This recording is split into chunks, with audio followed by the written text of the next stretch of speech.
gang violence and other kind of violence. Guess what? I could be at work, at school, in my car, I can still get shot by the police, but I can get shot anywhere. So it is what it is.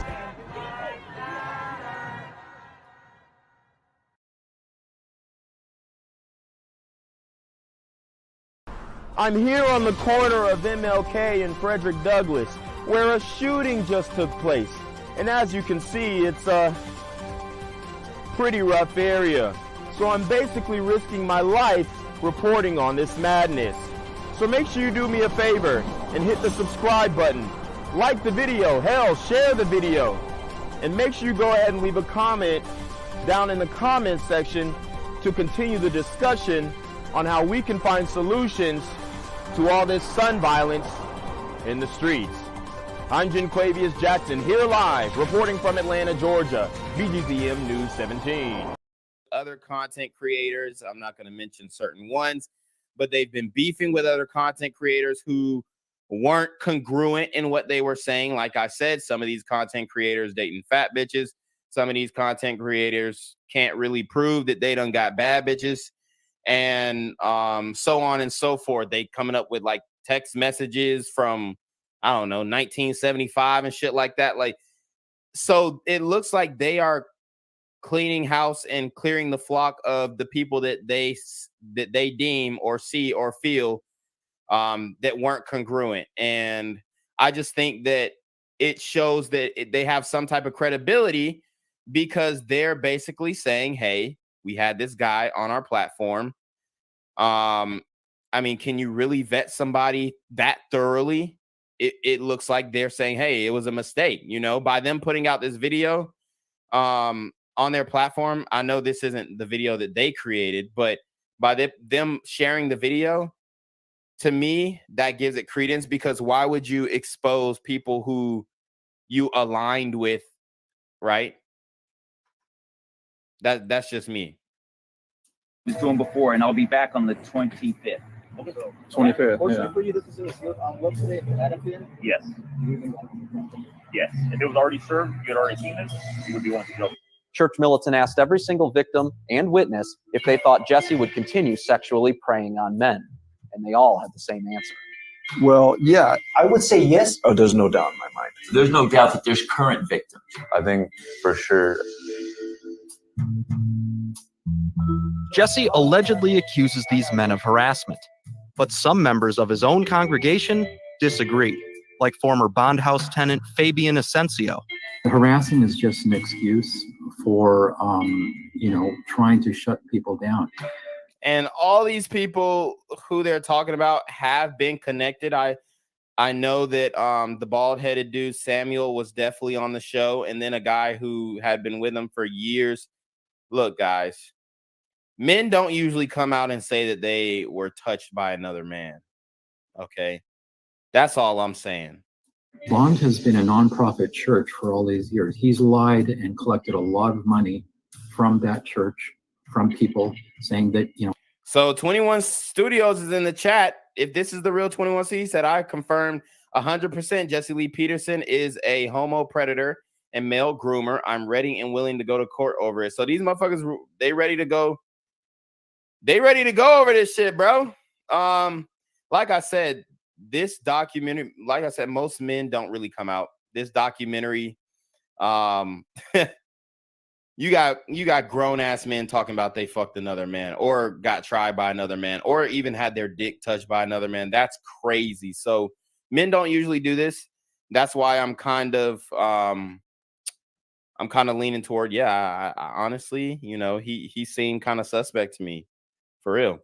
Cyrus Cherry says this guy should have picked a liberal grift. You see, Don Lennon's scandal got swept under the rug. Black gay famous men are gods in the community. Oh, say less. Yeah, and that's a great point. If you are especially if he was a black gay Christian pastor and openly with that shit, because let's keep it a buck. Is he married? Is he married? I've never seen him with no bitch, honestly.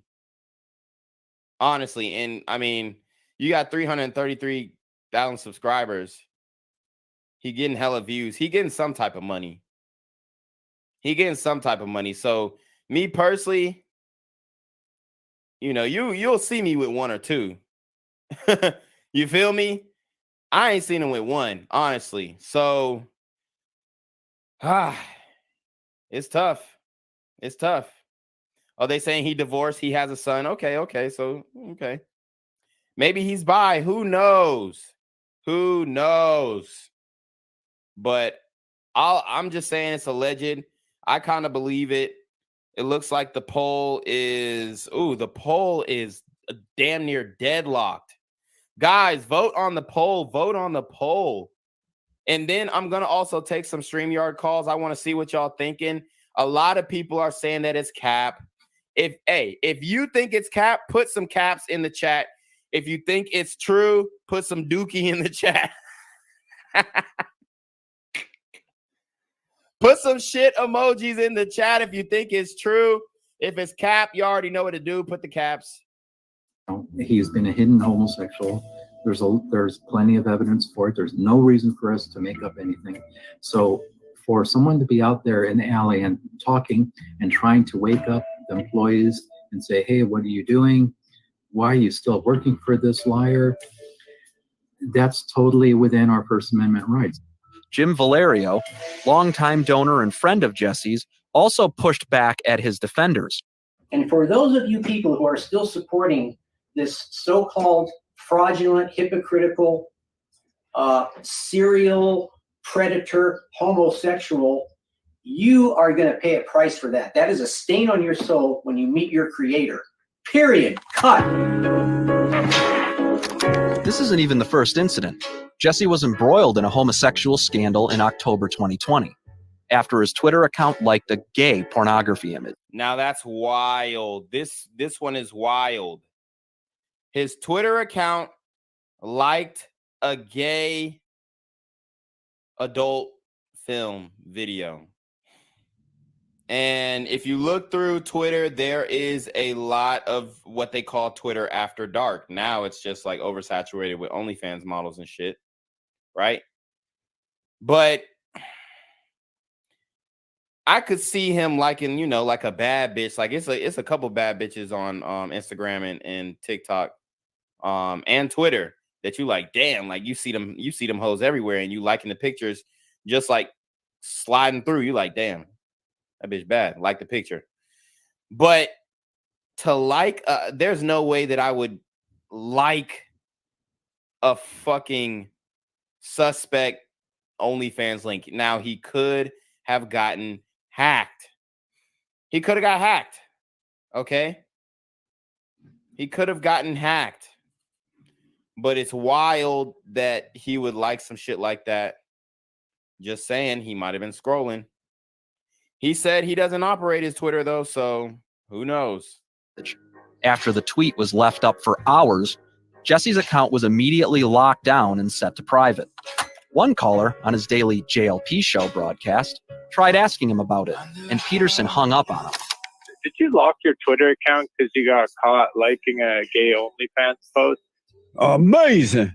Do you think I handle my own Twitter stuff? Oh, somebody else did it? How come you locked the account? None of your business. What the? Are you a homosexual or something? No, but it doesn't really why matter.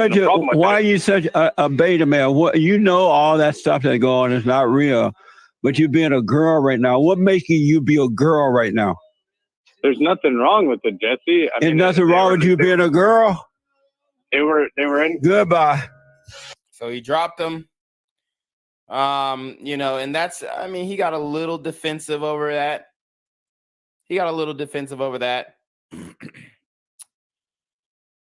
Woo! It's a lot. On top of those we spoke to, there were several other anonymous alleged victims Church Militant was made aware of, who refused to speak with us per their devotion to Peterson and his so-called ministry. Jesse continues to deny his own actions to his congregants and his fans, shutting down any victims who stand in his way. For Church Militant Special Assignment, I'm Joseph Enders, Detroit.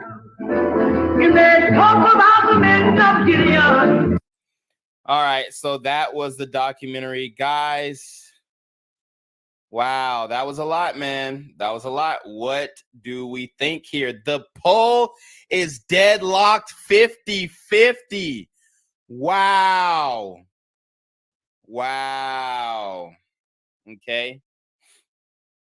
That is crazy. Okay, so it looks like you guys are going hard for Jesse Lee Peterson, man. Y'all don't think he did this. Y'all don't think he did this. So what I'm going to do, I'm going to invite everybody who wants to, defend or give some claims of maybe what they believe, or maybe even if you got a story, let me know what's going on. In the meantime, guys, hit that Super Trap, hit that PayPal, hit that Cash App. Okay. I pinned the link to the StreamYard in the chat. We're going to go to a quick commercial break. A lot of people in the chat saying they need more evidence. They want pictures. They want videos. They want Jesse Lee Peterson's OnlyFans link. Okay. So they saying in the chat, unless you got the OnlyFans link, then they don't believe it. Okay. So he's got some very loyal, devout followers. So we're going to go to a quick commercial break. I'm going to fill up my water, and then we will be back with the guests who want to come on and defend Jesse's honor or bask in his demise. I'm here on the corner of MLK and Medgar Evers, and it's a very tranquil scene compared to just a couple hours ago where a drive-by shooting just took place. Excuse me. I'm getting live updates as we speak. I've just been updated to the amount of casualties from this drive-by shooting, and I'm getting reports that 2 people were actually declared deceased and 27 others were shot and injured but are in stable condition. And although we must pray for the families of the fallen, we must also praise God for the aim of the super gremlin. If you want to know more about the victims of this crime, make sure you add BGZM News 17 on Patreon at www.patreon.com/blackgenzmindset.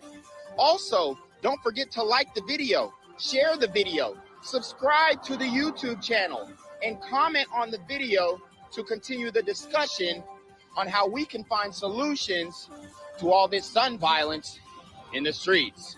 For more hard-hitting news coverage from the community, by the community, I'm Janquavius Jackson, here live, reporting from Atlanta, Georgia, BGZM News 17.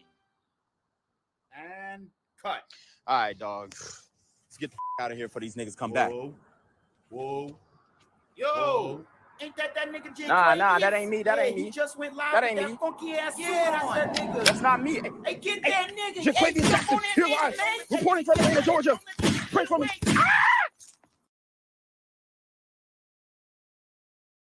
All right. So we are back. We got some people on the panel who are coming to bat for Jesse Lee Peterson, or, like I said, basking in his demise. So let's add these brothers on here. So we got the Dark Man London, RW, and Peps. What do you think, Dark Man London? Do you think it's true? Do you think it's false? What's going on? Fine. If I sound a bit odd, I've been ill possibly. I would require a lot of evidence for Jesse. Okay. I mean, I don't go too far into this, but you remember the Cosby smears, the Bill Cosby allegations? Yeah, Cosby. Okay. They're all false, every single one. You think all the Cosby allegations are false? Every single one. Wow. It's based on one lie, one ambiguous incident. I'm here on the corner of MLK and Frederick Douglass, where a shooting just took place. And as you can see, it's a pretty rough area. So I'm basically risking my life reporting on this madness. So make sure you do me a favor and hit the subscribe button. Like the video, hell, share the video. And make sure you go ahead and leave a comment down in the comments section to continue the discussion on how we can find solutions to all this son violence in the streets. I'm Jenquavius Jackson, here live, reporting from Atlanta, Georgia, BGZM News 17. With a white lesbian, and Gloria Allred built a whole. It's all. I made a documentary on it. Check out the 5 bad acts of Gloria Allred. Jesse, I can't see it. I can't see him, deliberately liking a homosexual porn video on Twitter. I mean, why would you do that? I don't know. Maybe he was just scrolling and he seen some butt and his finger just tapped it. Okay, so let's get Peps in here. The Dark Man London said he don't believe Jesse Lee Peterson gay or Cosby did that shit. So Peps, what you thinking? Man, I listen to his show every morning, and that guy, that Mexican guy, I can't believe it because he used to be friends with him, and I could see him falling off and just being on some hater stuff, the Mexican dude, and then the other white guy, he's the only one giving allegations, and then all the stuff Jesse says about the fags is true, so I can't picture him being a fag. So that's me, Okay. RW, what you think? Well, it's a difficult situation. Hello, everybody. By the way, I've been sub to Jesse for quite a while with a lot of other Black conservatives, and I know there's a lot of hate to Black conservatives, obviously to us whitey conservatives. So I don't know. I need to see more evidence before I judge totally. It could be bullshit. We're not being. I can't cuss, right? Oh no, you good. I don't know. I mean, there needs to be more evidence, more videos. It's everything is hearsay because Tatum just got hate the other day by another Black conservative. Why can't we conservatives, Black or white, get along? Squash everything. Besides, they said, besides, the whole coon thing. But if you're a Black conservative, you get called a coon anyway, because I get called a white supremacist, right? So check Ricky Manor's channel out. They said he's capping for the white people and this and that. And I know we know Tatum is all about policing this and that, and he has his reasons. Yeah. I get it. I don't agree with everything that Tatum is, but he was one of the first Black conservative channels I subscribed to, and I found OC and I found ABL and Hood Conservative and Joel Davis Media, and I got to know these guys a lot, very well. But I don't know. I got to wait for more evidence to come out on Jesse. I don't know. It's a difficult situation, and more proof needs to come out because anybody can point the fingers. They can at any kind of YouTuber. They can point the finger at you because you got a YouTube channel. Anybody. Right. It's inclusive. Right. So, but we'll see what happens. You can't get respect. Okay, yeah, appreciate it, bro. My thing is, you can't get 6 men to come out and say that we was doing some weird shit. But anyways, let me read this super trap. Sebastian King puts $19.99 on the super trap. He says, one thing that makes me question the legitimacy of this story is the constant stalking the white guy did. If I see my abuser on the street, I'm fighting him on site. I would not be doing surprise gotcha journalism.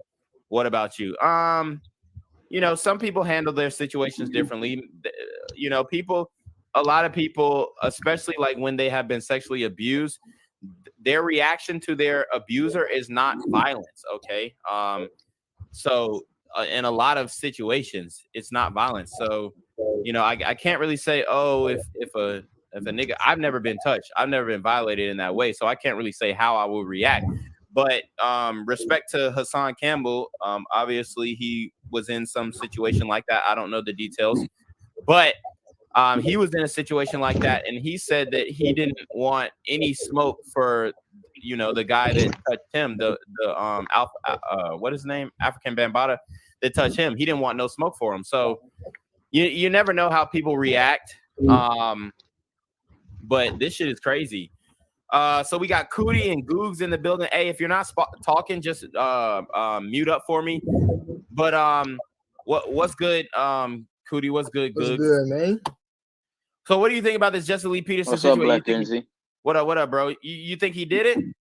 I'm gonna be honest. I really wasn't like I heard of him, but I really never really listened to his content. Like I heard clips of his content from other people in their channel. So I really can't like talk for any character like what I've seen because I really didn't watch him. So I was just more surprised because with 21 Studios, it's like the third motherfucker that they didn't had and being like, oh, this nigga, something wrong with him type stuff. So that's why I just paid attention. Hold on, who are the other two people that they did? Rolo, Donovan. Okay. It was somebody else, I think. What's the dude that was cooking with his wife? Lucario Murphy. No. Oh shit. I think his name was Jack. It was they didn't have a couple of speakers that they didn't have to talk against because they like came out with some stuff. So that's why I just paid attention because I watched their channel actually, or I used to watch it more like when I was like in high school, 21 Studios. So, to be honest, the clip on his show makes it like for me being unbiased, like that clip makes it look bad when dude called in and he was like, "Oh, are you a beta male?" Didn't he like, even if he didn't do it, that clip just looks bad. Yeah, to me, it's like, yo, I mean, if you're not gay, then it really wouldn't even brush me. Like, I could have the conversation. Like, if a motherfucker, hey, Gen Z, I think you're gay because this and the third, I could have the conversation and be like, yeah, I mean, I'm not fucking gay. So, I mean, unless you got a nigga who's saying that we fucked, then you don't really have shit. But there are a couple people saying that, one guy saying that they fucked, and then another guy saying that he touched his dangling. So. And to your point, it's very hard for whatever monetary reasons or clout, it is very hard to get dudes to say that another dude touched him type stuff. Right. That's like me thinking about that, not saying like that automatically proves guilt, but that is something that you just normally don't say. Right. So I mean, you see, Gen Z. What up? Go ahead. You see, they hate him because they hate him so much. So people are gonna come out the woodwork. Like we got to see the proof because that white boy used to be his friends. And what I noticed is that a whole bunch of like Young Dolph said that nigga you smoking with really your enemy. So basically, your friends turn into your enemies later. So those guys are close to him. Like all five of those guys are close to him. So I can picture some shit like that. And then they get collude together in a sense. The church militant, they're Catholics, and us Christians, we think they blasphemous and they full of shit and they hate us. So they like are trying to smear us. And they know he be speaking the truth on Catholics because they Bible thumpers and they hate that. So that's why, like, I mean, is he really a Christian though? Because I mean, you can't really fuck up the story of Christ, right? And he said that Christ's spirit rose, but no, it was the story is that Christ died, and on the third day he rose from the dead. He rolled over his own tombstone, and awoken. So, and he said, "Oh, his spirit froze." No, I mean the idea is that his whole body rose, and he came back to life. And then he had a whole ministry after he was reborn. Yeah, I've actually been following up on this Jesse Lee Peterson stuff. I think I actually believe the guys that he does have some homosexual tendencies. Okay. Yeah, because it can't be like 5 people from the same organization are claiming something and it's not true. Is it like a conspiracy? Like all of them are just trying to like mess up his name? I don't think so. I think he's probably he used to be, and then now to get them is together. But why would they do that? Because like I said, a lot of stuff he says is true. What he speaks about black people, about like the fags and about the Catholics, and he says it raw to your face. And he is from Alabama, so he talks like an idiot. He'll tell you that himself. Yeah. But but like he says that you can't like the Catholics read the Bible to the teeth, and we all know the Bible has been tainted over and over again. So But you see, the thing is, they're not like slandering what he's saying. They're talking about what he does. They're not saying, oh, he's I don't like how he talks that's about a black form people. of I don't. What? That's a form of that's like to discredit everything he says. And I mean, don't black you think people are not getting him? It's the fags who are doing that right now. You know, like the Catholic priests who really diddle the kids and all that shit. They trying to do that to us, basically. To the Christians, say you guys are this and that. When we all know Catholics believe in so much shit, and that's against the Bible. It says you only believe in God. Jesus is the Son of God, but he's just the Son of God. He's not God. Right. And the Catholics can't go through that. They're when we tell them that, and when we tell them that the Virgin Mary is nobody, she's just a woman who had a divine child, they get all butthurt about that. We just say, us Christians, we say we just pray to God. That's it. There's only one God, and that's it, our Father in heaven. And the Catholics got so many saints, it's stupid. It's like every other religion. They got millions of other things. Okay. So he went hard on the Catholics, but yeah, I mean, I hear what you're saying, but I mean, have you guys ever had a gay nigga come out and say that y'all fucked them personally? No, I had a lot of people say a lot of shit on life. me. I had a lot of people say a lot of shit on me, but not that I fucked them. But I'm not a public figure though. But we're not public figures. You know what? Coming out on camera. We're not public figures though. Yeah, and I hear you. But you know what? There were allegations that Kevin Samuels, RIP to the Godfather, was LGBT. And, you know, they had a picture of him in high school and whatnot, and maybe some like feminine mannerisms that he had. But if he was a huge guy, like there would have been some guys who came out and exposed him, even especially after his death, which would legitimize their claims or delegitimize their claims rather. But, you know, nobody really ever came out. So we know that, Kevin was good. Like he was 100% straight. I ain't gonna say that it's impossible that they somehow could have did something like to the dude that was talking point. Like it is possible that, you know what I'm saying, they could have conspired and been like, all right, we want to take down what he's saying. Like I said, I ain't really listened to his stuff before. So when this stuff came out, I wasn't really biased to or for. Yeah, man, it's hard.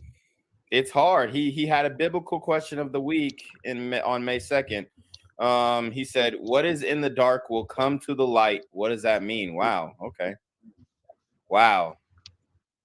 So that is very ironic that he had that post. All I can say is we have to just wait and see, because like I don't like to judge or say anything or say anything until the proof is right there. And even then, I've seen a lot of stuff like they'll show me a picture and it's doctored, So it's like it's hard to believe a lot of people. And then it is like conspiracies are real. Like me, when I used to be a super burrito gremlin, I used to conspire with a whole bunch of motherfuckers all the time. Right. And we conspired all the time. And sometimes on the fly, like I remember when I used to be messing around, like I used to conspire with my boys like on the fly, like, hey, don't tell her this and that. Like I used to just look at him and like he could tell what not to say. It's like I don't know, like conspiracy is an easy thing. People want to say it's hard. How many people? But a lot of people like will get on the thing and then since he is like he's kind of like retarded from Alabama, he'll tell you that himself. He's kind of slow, so a lot of shit he does, you'll perceive it as, what the fuck is this? Is he gay? But he's probably just dumb and slow. But So let me ask you this. If a nigga was like in your face, got down on his knees and started hugging your legs, what would you do? I would have punched him, but that's gay as shit. But let's say that didn't happen. Let's say that he just got close to him and hugged him and walked away, and he's adding all that other stuff. How do we know that he's not adding all the other stuff to make it seem real gay instead of just like, he's weird, You know what I'm saying? Like he could have done some weird stuff, but he would have. He said, "I'm gonna add some more shit in here to make it seem like he's gay for show." Yeah. But You know? the dudes who are coming out saying he's gay, they're kind of gay themselves. Because how would you let a man like get in your bed, put his arms around you, do Yeah, all that kind of they're stuff? definitely gay. Yeah, they have like some homosexual tendencies themselves. But yeah, I believe it because I've been following up on like Jesse Lee Peterson, and this goes way back, like way back to his days when he was a pastor. Like a lot of people have been saying this guy, like he's very aggressive with dudes. So when there's smoke, there's fire. Basically, it can't be like all those years. He's definitely been doing something to make people believe that he has some homosexual stuff with him. So I believe it personally. So I don't know, but if he is gay, he needs to hurry up and get the hell out of here because he makes us conservatives who are like me. Like me, I'm a conservative from California, so you know I'm the super minority. I'm out here in Richmond, California. Me too. With Man. all the super gremlins, but ironically enough, with all these gas prices, all these motherfuckers are coming along. You're a conservative in LA? Nah, in Northern California, in Richmond, California. I'm by Berkeley. I'm by Berkeley. Gang violence and other kind of violence. I could be at work, at school, in my car, and I can still get shot by the police. I can get shot anywhere. So it is what it is.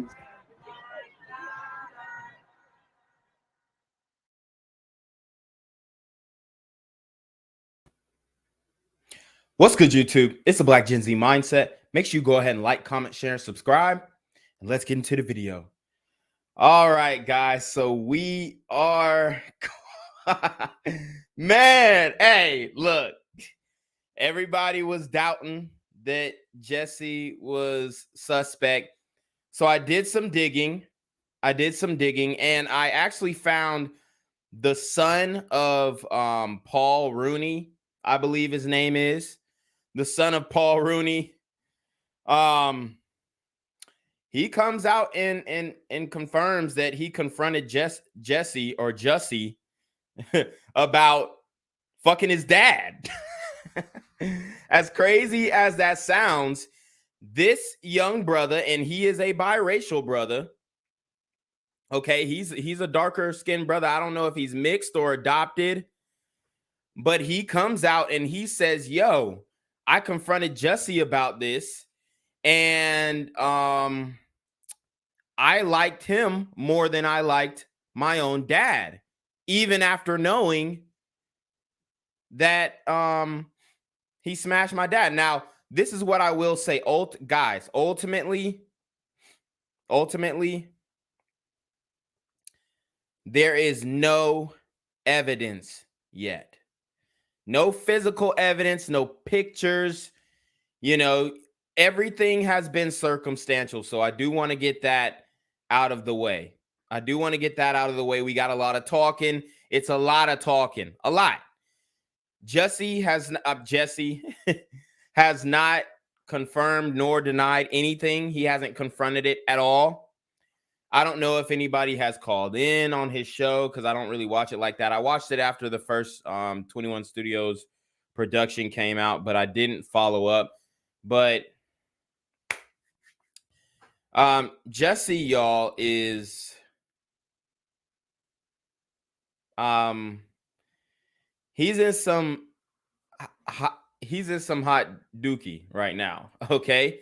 And I know that he's, you know, probably accustomed to being in some warm dookie, but this time it's going to be hard for him to run away from.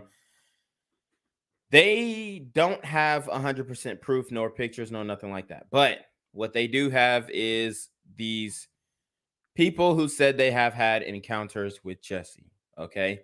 A lot of them are crackheads. A lot of them are from halfway houses, which if you are going to do some weirdo stuff like that, you're going to target the most vulnerable people, which makes it even more sick if it's true. That's where the predatory thing comes off, right? That's where it gets predatory, where you're targeting a certain demographic because, you know, they maybe have some psychological issues or drug issues or whatnot.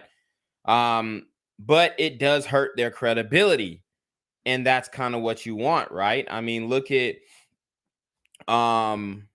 what's his name? Epstein, man. He was targeting disenfranchised Becky's, right? Trailer park trash Becky's daughters and stuff, right? And he would take them and do what he did, right? They was doing a lot of stuff, okay? I'm not going to get into it because that's above my pay grade. But at the end of the day, that is a technique. That is a strategy. Me personally, if you ask me, I think he did it. I think that he is gay. Now, this is not confirmation, but we do have a lot of talking, and we got the same people talking. We don't have no new people coming out. And if he was gay, he did have Patrick Rooney. That's what his name. Patrick Rooney. He was fucking him for 10 years. So he was able to get that satisfaction off for 10 years. Now, from here on out, what the fuck is he going to do? And I don't know how he'll handle this. He probably won't address it at all. He'll probably just ride off into the sunset. And from here on out, just hire male prostitutes, which is what he should have been doing. If you are gay, that's what you got to do, bro. You're going to have to motherfucking hire some people to shut the fuck up. Not no damn, I don't know what the fuck they do, but you're not going to find that online, okay? And he wanted the easy way out. He wanted to bring them into his sanctuary and smash them, okay? And it's backfiring. So I want to get the son's testimony. Okay? And we're going to listen to the son speak about, and this is the son in the bottom right-hand corner. This is Patrick Rooney's son. He's an awkward-looking nigga. Yeah, I mean, looks kind of awkward. He looks like one of them dudes who would, you know, I guess look up to a guy like Jesse. Like, you know, he for me, he wouldn't be a guy that I would look up to and be like, yo, like, Jesse is who I would want to be when I grow up. Nah. And his son, Paul Rooney, I suppose, looks like a nigga who would idolize a guy like Jesse. Now, there's a lot of people who like Jesse. Okay, I'm not saying that y'all are weirdos, but he's an awkward looking nigga. And usually dudes do not, you know, most dudes who are in the community are not looking up to Jesse. So, I don't know his ethnicity. He looks like Indian even. I don't know I don't know what his wife looked like, Patrick's wife, but I know she is pissed that she was sucking dookie dick for 10 years. Lord have mercy. And if the wife believes it, then, and you know, she probably, and she didn't ask him about it. She just like, yo, my husband smells like shit. Literally. Like his balls smell like shit. Yo. Oh, God. That's why it's even more worse for a woman. But, you know, nowadays, women will do everything. Anything. You just got to tell them. Like, it's some bitches eating ass out here. Like, actually, it's a lot. Like, I guarantee any bad bitch that you know is eating ass. Straight up. I'm not talking about average. I'm talking about, like, bad. Okay? So, maybe she wasn't really upset about the dookie dick. But the fact that she is, you know, was fucking and sucking on some dookie dick for 10 years got to be devastating to her. I mean, she should ask for a divorce, in my opinion. That's where that's irreconcilable differences if I don't know what. Like, I wouldn't even be mad. Like, you know, these manosphere niggas, they'll get mad if a nigga get raped from like alimony and child support and all this kind of stuff. Hey, look, in that case, baby, you can have it. You deserve more than half. To suck dookie dick unknowingly for 10 years.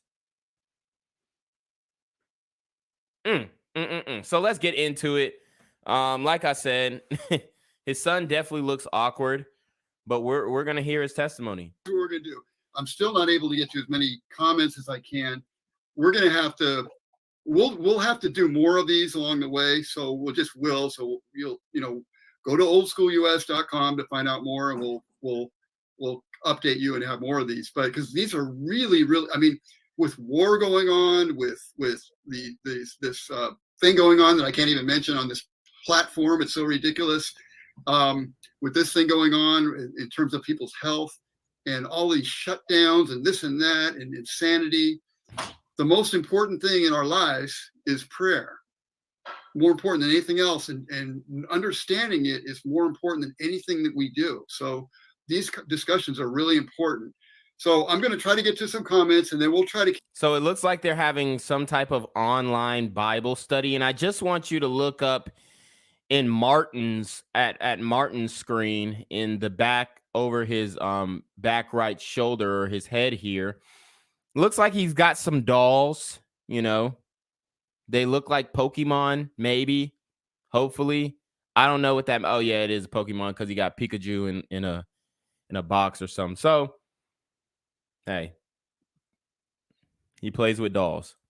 Keep our stuff as quick as we can. We only have a little bit of time in this particular one. So let me, Robert Sandner. Oh, let me save my friend Robert here. My good friend Robert said he's texting me again saying he does not see a place to make a comment. So if you are in chat, Robert, this is a struggle stream. This is a struggle stream. You see the chat. Go to the bottom of chat and you'll see something where you can type something in at the very bottom of chat. Robert has some disagreements. I love my friend Robert, but he doesn't always agree with me. So Robert, I want to hear from you. Go to the bottom of chat and that's where you scroll down and you can see where to make your comment. He may need to click on live chat. He may need to do that. Click on live chat. Where do you click on that, guys? It's there somewhere. I'm not sure where, but okay. I'm not even. I think it's where it says share and everything. I don't even have live chat on it. I'm supposed to be moderating this dang thing. Like I said, Bella, struggle stream, answer struggle your stream. question, was forgiveness of Jesse Tuff. Honestly, I didn't know who asked that. Who asked that question? Bella K. Oh. Look how Patrick's face perked up when he heard Jesse's name. He's still in love with Jesse. He's still in love with Jesse. He wants Jesse to come tell the truth so they can get back together. That's what he wants. That's what he wants. Not only is this an expose, this is a love affair. This is a scorned lover. Okay? Patrick still loves Jesse. He loves him to death. He wants him to repent and bring that dick back. Okay? Let's get into his reaction. Look how he perked up. Honestly, hold up. I'm supposed to be moderating this dang thing. So he's trying to check the computer. Watch this. Yeah. Oh, Bella, to answer your question, was forgiveness of Jesse Tuff. Honestly, boom. Look at that face. Boom. He turned, it is a struggle stream, so he's getting the audio a little late. But look how once he heard Jesse's name, he turned, bruh. Once he heard Jesse's name, he turned. Let's watch that one more time. I want to slow that down because we talk about body language. Body language is very important. Let's watch.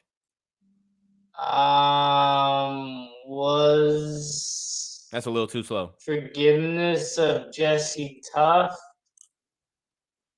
Honestly, I didn't know who asked. You seen that? I didn't know who asked that. Who asked that? Who asked about my baby? It's okay. It's okay. He wants Jesse to come out and tell the truth about how he was devouring that booty for 10 years. Who asked that? Who asked that question?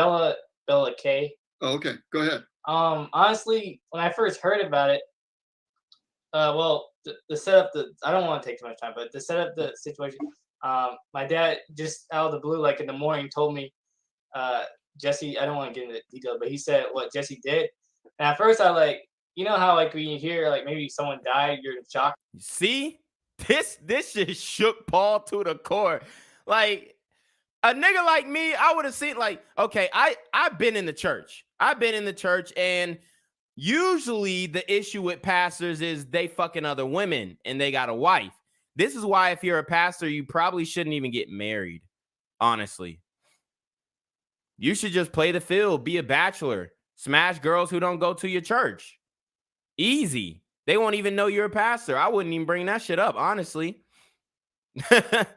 She'd be like, what you do? You know, what do you do? Oh, yeah, I'm, you know. I wouldn't even give a nothing, man. Wouldn't give a nothing. But this man was enamored by Jesse, obviously.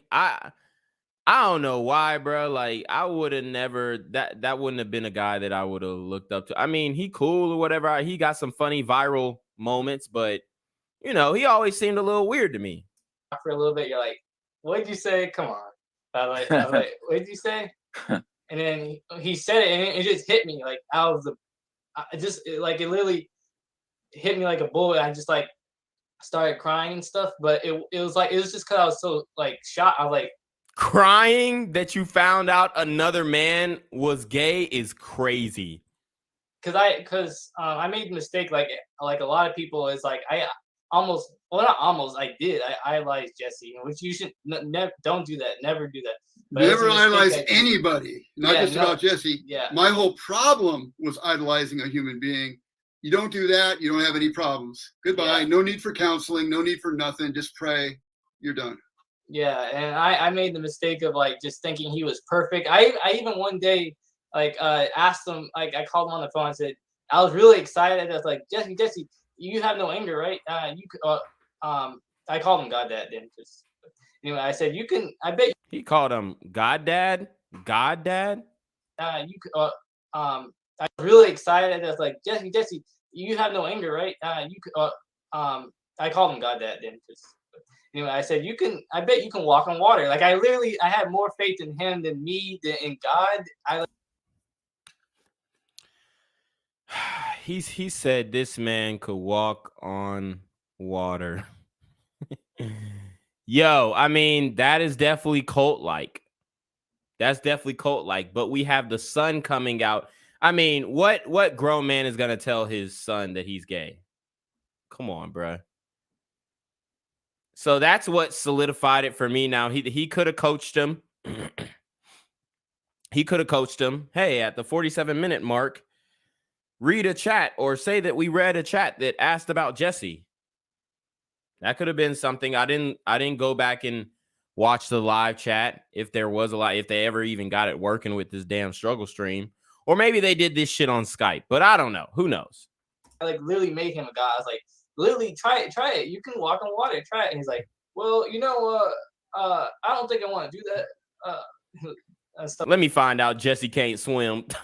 Like that. Don't imitate him like you do your imitation of Obama voice. Okay? But anyway, but to make it long story short, yeah, like it wasn't really tough accepting. It was more tough accepting. Hey, I ain't gonna lie, Patrick Rooney, he kind of looks like a white 80-year-old Obama. That my dad, I was more angry at him, at my dad. Yeah. I was like, how could you do this? But yeah. Honestly, when I heard it about Jesse, I was more like, I was almost in a state. I idolized him so much that what he did didn't really bother me for the first week. I was really just mad at my dad, which I don't know how it worked out that way, but I was really mad at my dad and almost like still friendly with Jesse. Like I would literally, like if he called me, I would still be like, oh, okay. And that happened. I was almost like in a shock state where like this went on for a week where I was like more mad at my dad than him. And then one day I was just like, it just kind of like snapped to me like, Like, why am I like?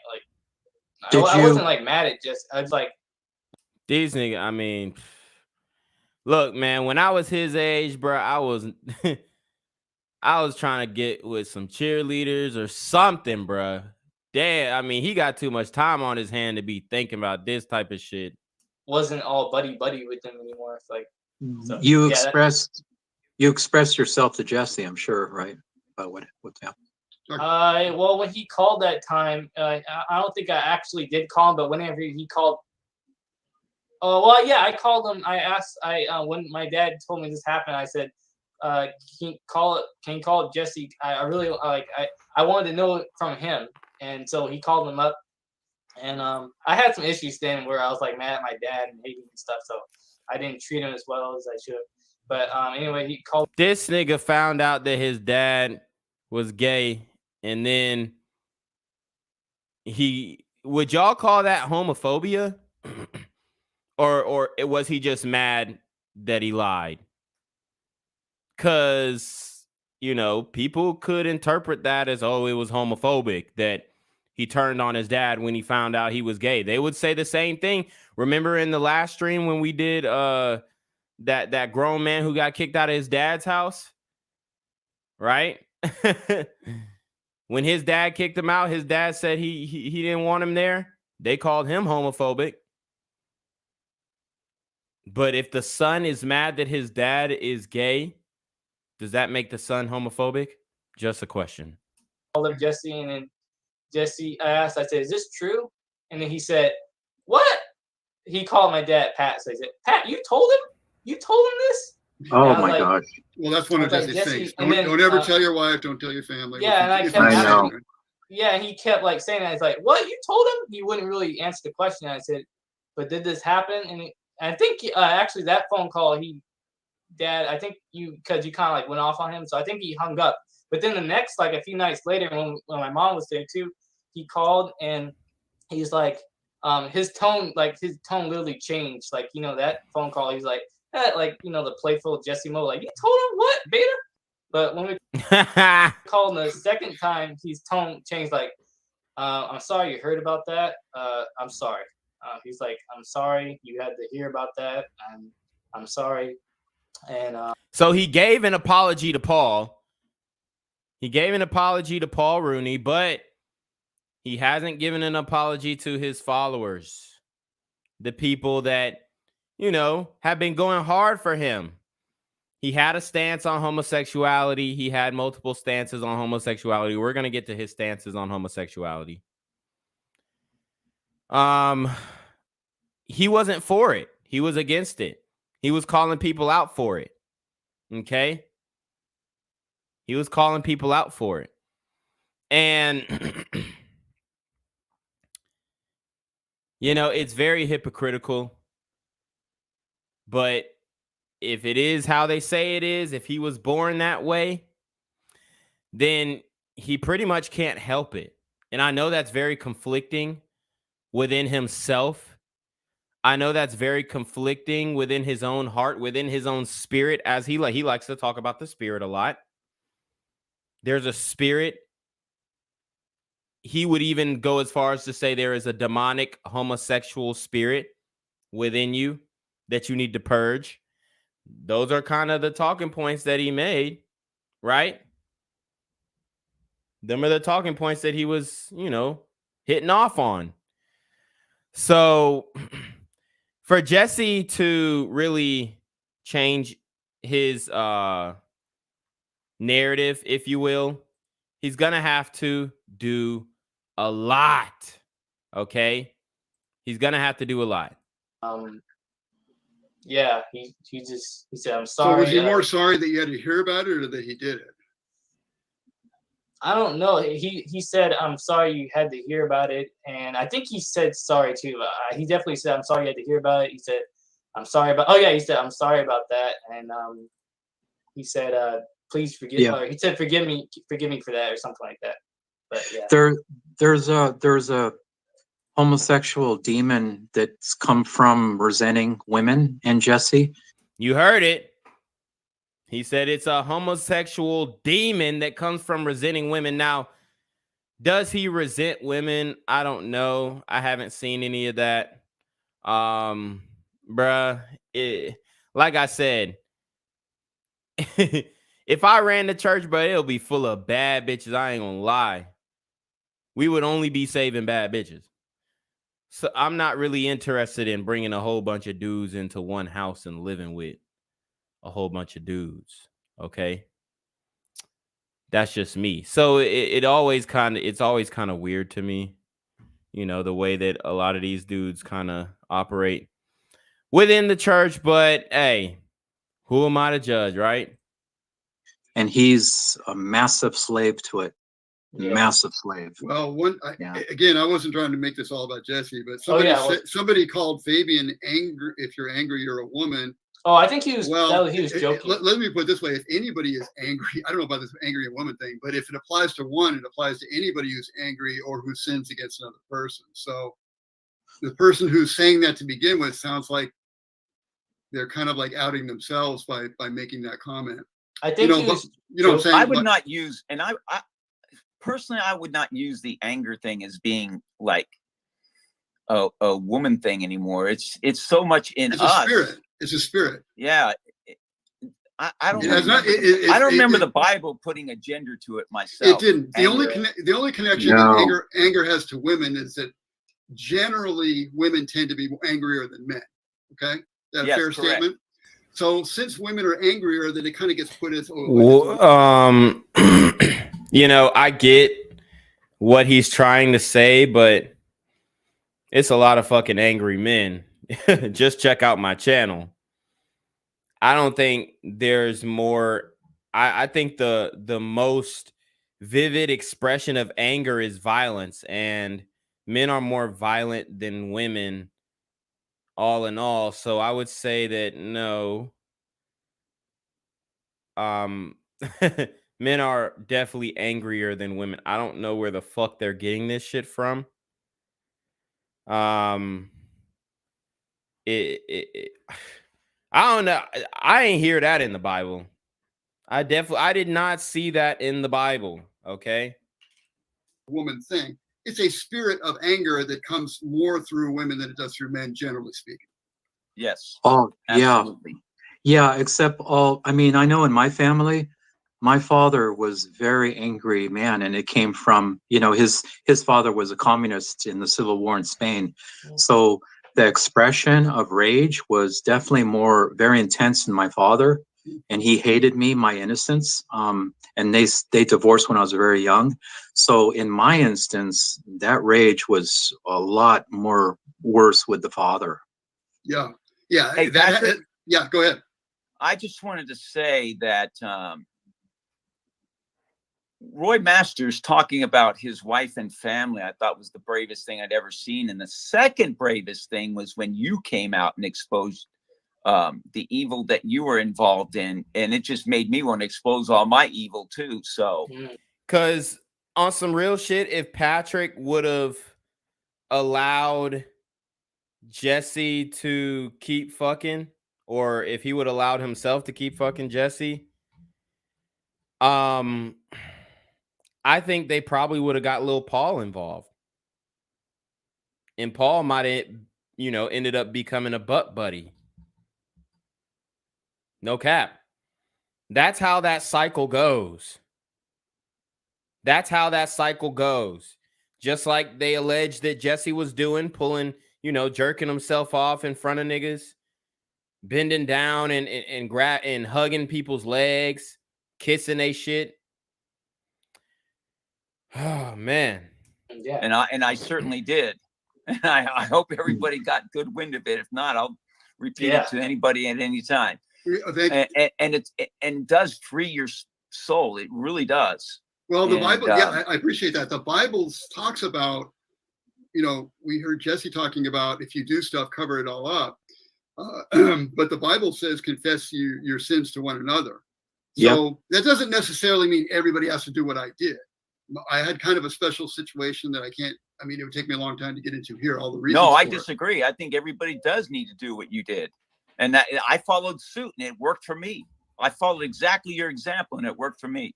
I told everybody my sexual corruption. Yeah. Everybody who had an ear, I was telling them. Well, you were doing your stuff for so long, but like me, you were excusing it because you believe this lie that God will take it away sometime down hither. But basically, don't worry about it. He's going to take it away at some point. Well, one of the things you do need to do in one way or another is expose things. And sometimes in the exposure is what takes it away. Nothing else. Nothing else will do that. Sometimes you can pray all you want to yourself and hide all the stuff you want and pretend like you're the man. But if you're not exposing stuff at a certain point, you're not getting better. Yeah, never make the mistake of thinking that speaking the truth, the most important truth you can speak, is the truth about yourself. About yourself. Yeah. If you. So, they are saying some real shit here. They're saying some real shit. It sounds like they all got some issues, and everybody does, right? Everybody does. But the problem is Jesse is still hiding his shit. If he is actually gay, he definitely needs to come out. And for one, he needs to apologize to the LGBT community. Like me personally, I don't have to apologize to the LGBT community because, every gay joke that I made was in fact a joke. All right. We ain't over here condemning anybody, but Jesse is absolutely over here condemning people to hell over their sin and saying people need to be purged of their anger and all types of shit. So he is acting as if he doesn't have a thorn in his eye, and he's really over here doing homosexual acts while on the air going in on homosexuals, allegedly. So that's an issue there, and he needs to walk in his truth. First, he needs to apologize to the LGBT community, and then he's going to have to maybe go to a gay pride event, go to a gay rally, and do those interviews that he was doing at the other, the slut walk, right? Go to one of these events, go to one of these rallies and say, hey, are you a homosexual? Do the same script that he was doing. Well, I am too. That's what he needs to do. That's the only way for him to really, curb this what do you even call it? This scandal, if you will. He has to walk into it. You know what? If Jesse, this is what Jesse needs to do. He needs to go to church. He needs to confess his sin, and they need to live stream the whole sermon. He needs to confess his sin to his not only his following,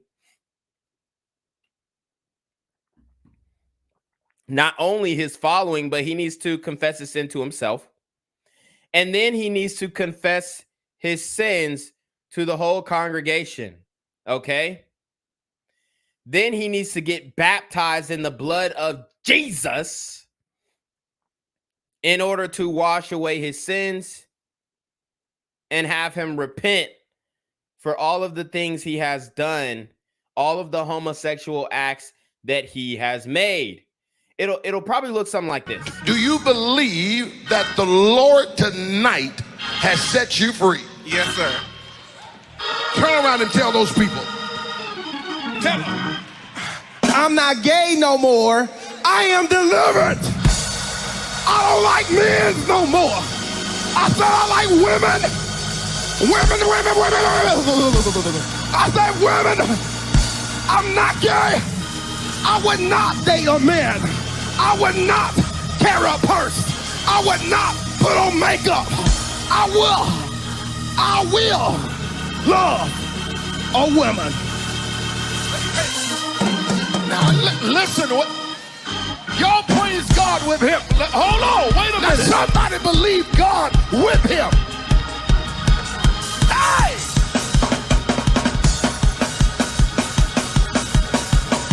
We don't just preach condemnation.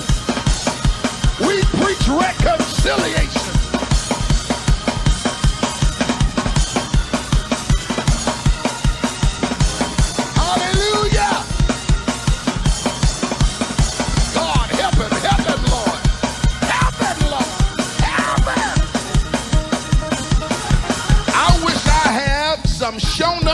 believers that'll come down here and dance with him and tell him you can do it in the name of Jesus.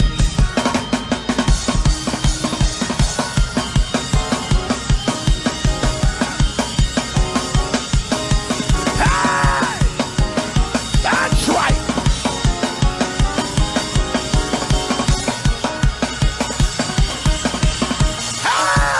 When I tell you, I want you to run down towards that camera and tell them I got a brand new life. Run right now, run, because it's in front of you.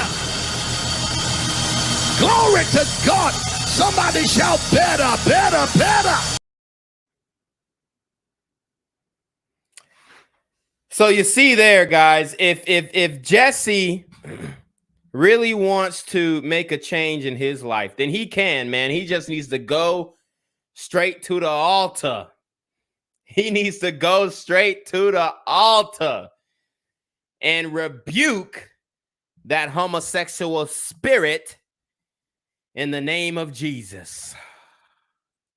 All right, so now what we're going to do, we are going to get into a video where the saint and the sinner put these men on trial and address Martin Francis, the man who Jesse slept in the bed with, and this man named Fabian who claims that Jesse was playing with himself in front of him and giggling. So let's get into it. And anger and all that. I saw it for my own eyes, so I stood up to him, and there was a whole deal, about that. So wow. Okay, so there is a lot to unlock here. So which of you actually met Jesse? You first? have no idea. You know what? I get the feeling. But which of you met Jesse first? I think I did. I don't know. My memory of stuff, timeline wise, Yeah. I can't really give dates to things. So Okay. I would But it's think been a I knew long it before time. Fabian, though. Okay. And so I guess step one, the thing that most people are concerned about and curious about that they're saying is not true is the homosexual part of things. Now, from the outside, I'm looking at him and saying, okay, well, if you're a religious fella, I think it makes perfect sense that you would be married, you would have a wife, and show an example of the kind of, Christian marriage that you are promoting and telling people not to have intercourse until they get married. Right. And I know when you have content creators on YouTube, a lot of people are speaking about women, the dating market. But if you really have a resentment, you definitely could not live with a woman. Now, I don't advise anybody to live with women in this day and age. You definitely want her to have her own crib. You have your own crib unless y'all have kids. Okay. But Jesse was not married. And in the last stream, I thought that he had a kid, he was married, whatever. And he did move to LA. Now that could have been for his career because there's not much in Alabama, but maybe he realized, hey, there's not enough gay people in Alabama, so I need to get where the gays are at. And so is it correct that Jesse has been single for all these years, or what's the deal with that? That is correct. He was engaged at least once that I know of, maybe more. So he was engaged. Because I don't remember so much about the stories he would tell of his early life, but I think it was once, probably twice. And the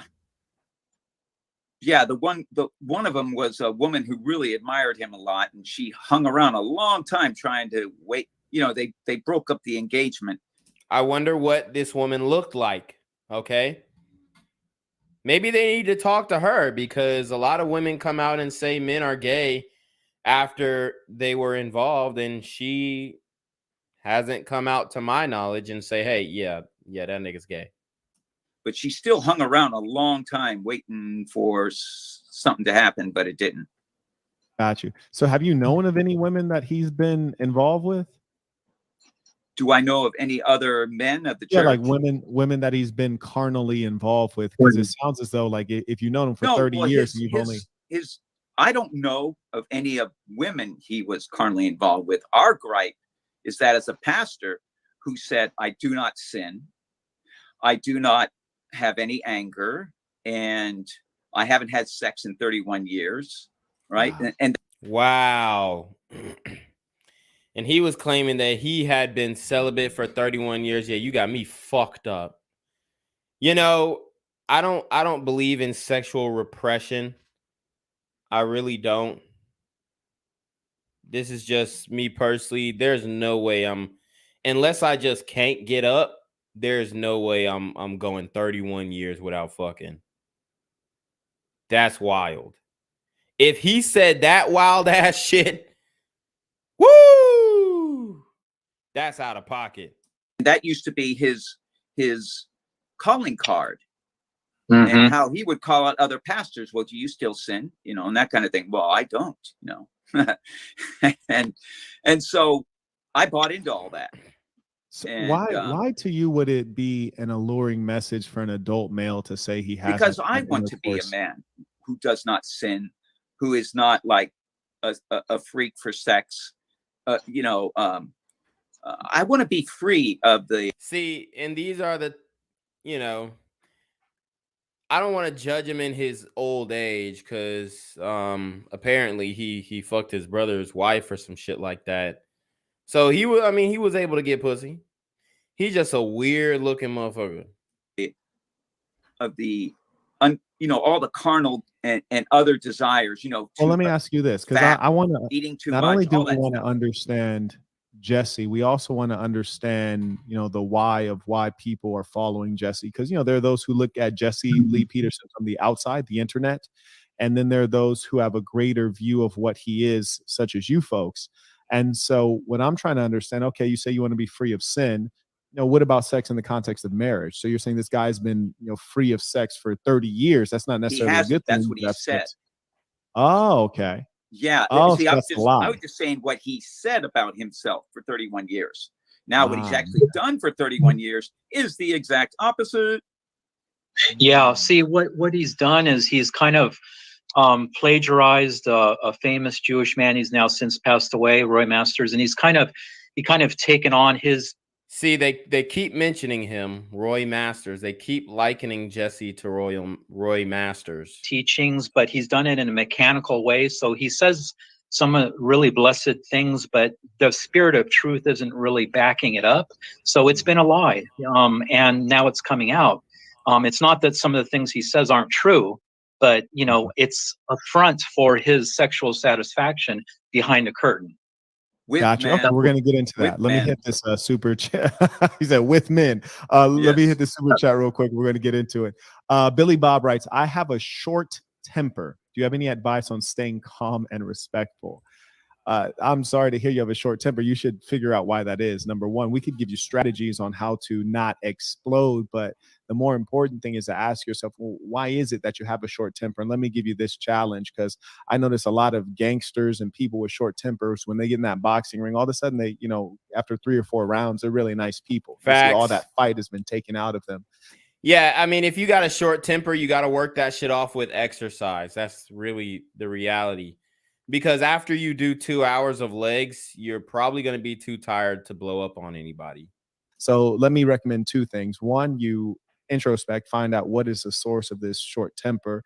And then number 2, you go ahead and get in that boxing gym and, you know, let me know how angry you feel after 12 rounds. I think it'll calm you down. And, you know, I wouldn't necessarily advise boxing because there can be a lot of head trauma. We know about CTE. You can get brain damage from boxing. I would say maybe you want to try some wrestling or whatnot, some jujitsu.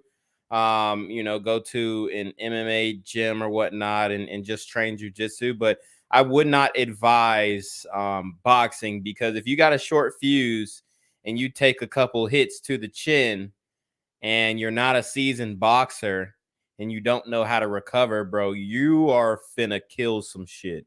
Look at all these NFL players, you know. Look at Mike Tyson. He's on the verge of just, you know, I mean, I guess the shrooms are keeping him calm and whatnot. But, yo, at one point, he was on the verge of doing some crazy shit. I mean, I've heard he's done some wild shit, like yanking his daughter out the bathroom while she's butt naked showering, like beating her and shit. You know, You don't want to take many shots to the head in this life, guys. I'm sorry, but you're not invincible. And if you take a lot of shots to the head, and I'm not saying don't box and don't spar or anything like that, but if you have a temper, I wouldn't advise you to, test how far that can go and take some punches to the skull and maybe get a concussion. You come out a whole new person. Down and give you a new perspective on things. Research, Jamal said only Quet could cook something like this up. Oh, yes, indeed. Now, Martin, you said in the last 30 years, he hasn't been with any women, and he's been bragging about being celibate publicly. Although he hasn't been celibate, he has been enjoying sodomy. Now, just side note, do we know if he's the sodomizer or the one receiving?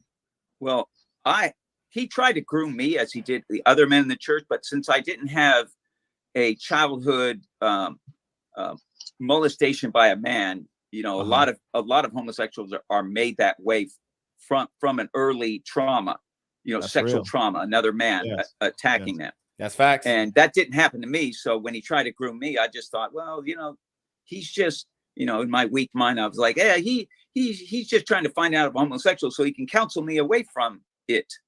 But no. You had faith in him. Yeah, when Patrick. Now that's some weird shit. My issue is the grown men rationalizing any homosexual act. If a nigga tried to hop in my bed, you're getting kicked the fuck out. Unless we agreed, hey, unless it's spring break, those are the only exceptions. Spring break, and even then, I might sleep. Well, you gonna sleep on the floor because I'm gonna pay for the damn hotel. I ain't sleeping on the floor. Fuck it. Blew the lid off the Patrick Rooney's man who used to work for him for many years. Blew the lid off of everything. Then I thought, oh, I see. He was trying to groom me. And that's a common thread. He asked me if I was a homosexual too, way back when I first More than just ask. He tries to actually entice you into having sex with him. Yes, but with me. So that it sounds like that's his go-to. Ask if you're a homosexual and then make a homosexual advance. He didn't have that open, that open door. And because I had previously been a homosexual when I was younger, tried to molest me and I didn't let him. So I think the Spirit and Jesse saw that he didn't have an open door, but he tried. He damn sure tried. That's a pity. Yo, so look at this black mark on his cheek. That's like a meth scar, it looks like. So Buddy is definitely tweaking. I mean, I don't know if he's still tweaking, but he's tweaking. Jamal is back again. He said, for those who don't know how to send intuition. Hey, shout out to Jamal. Shout out to folks supporting the work. I mean, we have these gentlemen here with time. And, Martin, you really spoke of truth when you noted that a lot of these folks who engage in homosexual behavior today, whether they call it a lifestyle or what have you, it's often rooted from a sexual trauma that occurred in their childhood. Correct. The thing that I found to be peculiar about Jesse is I like to help young men and women as well, but I don't want to live with them. I don't want them under the same roof as myself, especially if they're strangers. Yeah, that's facts. I mean, if you're taking a whole bunch of transients in, which it sounds like Jesse was doing, that's not something that you would want to do. That's almost like California saying, hey, take a homeless man into your home to solve the homeless issue. Like, no, these motherfuckers potentially could be on some killer shit. If at the least they're thieves. And so I find that to be one of the more stranger aspects of his work with Bond is that he's actually housing them. And that's one of the things hit the PayPal, hit the Cash App, hit the Super Trap, guys. We're going in tonight. We're going to be here for a minute. That leads me to believe that he might be a weirdo. Buddy freezing is Martin up. Frozen on your screen too? It looks like he just frozen. Struggle stream. He is. Yeah. Uh-oh. Jesse and Google are conspiring to stop this message. All right, Martin, you're back. Go ahead. Yeah, I see you. Yeah, we all blacked out, it looks like, for a minute. Yes. Yeah. Go ahead. You were just about to explain to us, like maybe something regarding why he has these other males under his roof. He froze up again. Okay, well, if they're I think Martin thinks my internet's going out, but his is going out. Struggle streaming. Yeah, he may need to move his position. Yes, indeed. You think that Jesse actually has all these males living in the same household? Yeah, so the spirit in him can get off and have sex with him, basically. Basically, yes. I mean, that's what it is. But to see, I'm gonna add one thing here. So yeah, he does have a place where people live with him. Lots of men. Honestly, man, if you get that popping, some people say that his YouTube is demonetized. I don't know. They demonetizing everybody. They'll probably demonetize me too. I mean, if they haven't already. But you know, if that's why I need you guys to hit the Patreon. Nobody hit the Patreon. That's crazy. That's crazy. I get it, but are y'all waiting for me to get banned before y'all hit the Patreon? Shit. You know, I'm gonna provide value. I just got to see some folks in there before I start doing it. You know what I mean? But anyways, I mean, you have a lot of men that are living with you. There's no way I'm finna do that. I'm never. I mean, if you were in college and you had a roommate, you know that if you're a man, you probably don't want to do that again. Even if you had a good roommate. You know, I just like walking around butt naked in my own house. I mean, it's a different feeling. To the mix that many people should have caught on to, and me included. I did a bit that throughout the years. He has preached that the only sin is anger. Okay, he believes that. So what does that mean? All this crap is not a sin. It's just a weakness. That's why it seems like he's unconflicted about it. He doesn't. I think he's been so brainwashed. He doesn't even think it's a sin. And that's the attraction for a lot of young people. They can smoke weed, they can do all this stuff, but the only real sin is anger. I mean, what is that? What did he just do to Jesus' message? Well, you know what, Fabian? I think that when you mention the fact that he wants these other adult males under his roof, it's so that he might have easy access to them, because as one who's worked in an after-school program with kids, created a nonprofit specifically for boys in Baltimore, Maryland, ran a nonprofit in Baltimore, Maryland, providing wraparound services, very intensive services on the mental health side, the financial aid, rental assistance, all these different things. One thing we never did was invite the kids into our house or go and live with the kids or the young adults, because it just didn't make any logical sense. There was no necessity there. And I find that the idea of him having these males under his roof is a very peculiar thing, number one. And then number two, with the absence of the female energy there to provide them an example of what family looks like when you're in a healthy heterosexual family, to me, that's a clear indication that something is not quite right with Jesse. And I've heard others who have known him speak to the fact that they've never seen him in a legitimate relationship or even physical romantic situation with a female. And so I think that definitely I find to be well aligned with the thesis in that documentary, which is that Jesse might be guzzling Skittles. Do we know who Larry Elder is? Yes. Okay, Larry Elder did a commercial about Jesse Peterson. Really? And yeah, and it was a commercial that, Jesse went and brought a homeless man in off the street to live with him. It was a praising of Jesse. Who does that? Who does that? He said. It's wonderful. Right. You know, and years later, we learned one Bond guy got in prison, and he met the other Bond guy who Jesse picked up off the street, a homeless guy. He met him in prison. What chances of that is, right? They are sharing a cell. And they got to talking about Jesse, and the homeless guy said, yeah, Jesse had we had oral sex. So, I mean, this is also a nigga in prison. This is a nigga in prison. I don't trust none of these jail niggas. That's the reality of the situation. Need I say more? Everybody lying about their charges. They ain't telling you the truth of what they did, even though you can look up their paperwork. Like, it's a whole bunch of lies in jail. But that is another witness, quote unquote, if they could ever track that person down. That's wild. Now, why hasn't he defended any of these claims? I'm surprised that he hasn't gone out. And I've actually invited him to come on here and speak, and he's declined. Why do you think he's not defending his name and honor, so to speak, against these claims? Whether they're, and I can understand if you were just a random person, but both of you have had a long-standing relationship with him. You've lived with him, which is fairly intimate. Not only did I live with him, but I was his number one financial supporter for countless years. Really? I think I took over the title about 20 years ago. Okay. Because there's some other rich guys. As far as wow, so he was handling the money. He was contributing. He was donating. So maybe he's mad that he spent all his money on Jesse. Who knows? Percent of income donated. I was easily far and away, his number one supporter. But there's other, rich donors who probably could give what I was giving without breaking a sweat. Right. But Jesse won't deny it because he knows he's guilty as hell. Of course. And he knows that's the bottom line. I mean, know, really, he's I told- admitted to it privately. You know, I've told the people who doubt me on my YouTube, on my little YouTube channel, I told them, I said, you want proof? You want real proof? I said, go to Jesse and ask him to bring Martin to the church. Let me come inside. Let me come on his show, and we'll go face to face, mano y mano, and we'll just have at it. And he can rebuke me and call me the son of Satan if he wants to. Right? That'd be a great way to put this thing to rest. But no, he won't come within a mile of this. Well, I mean, and I get that. I mean, he's clouded up. Why the fuck would I bring you on my platform? So I do get that aspect of it. Like I don't have to clear my name for shit, especially if it ain't true.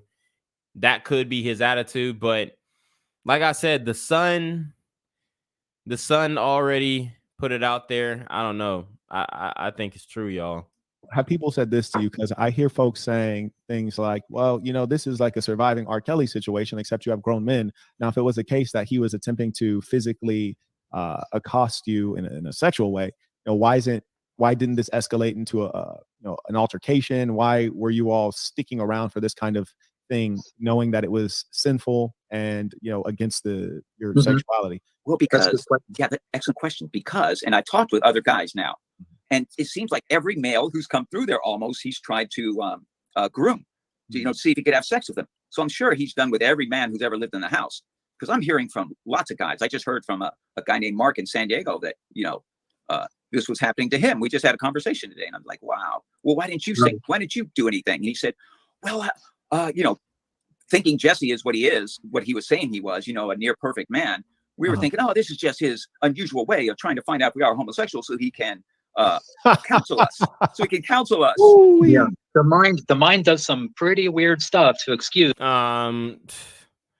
See, this is once you start mixing like religion and a person that you idolize and all this kind of stuff, then you start getting on it's not a good combination, because I don't know how. I mean, there's no way this dude could have tried me on anything. Fabian is the only one I respect, honestly, because Fabian called Jesse out. Jesse was playing with himself, and he said, bro, what the fuck are you doing?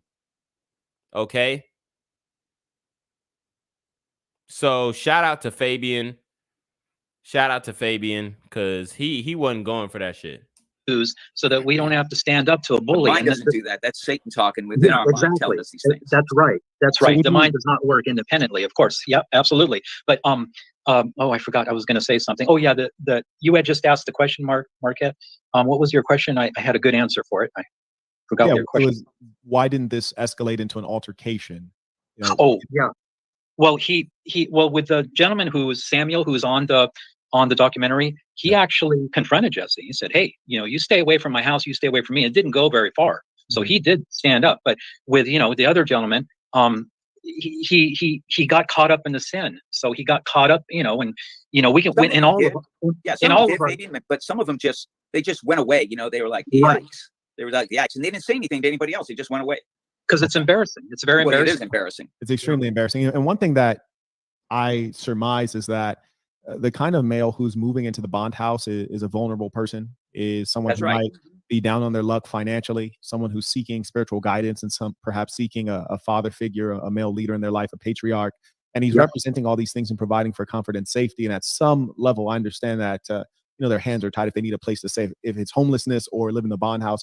The reason I say that, having been one who's, you know, put philanthropic dollars behind this kind of thing, is that there are a lack of accommodations for men who are struggling. If you're a child or a female, you can get a homeless shelter like around the clock.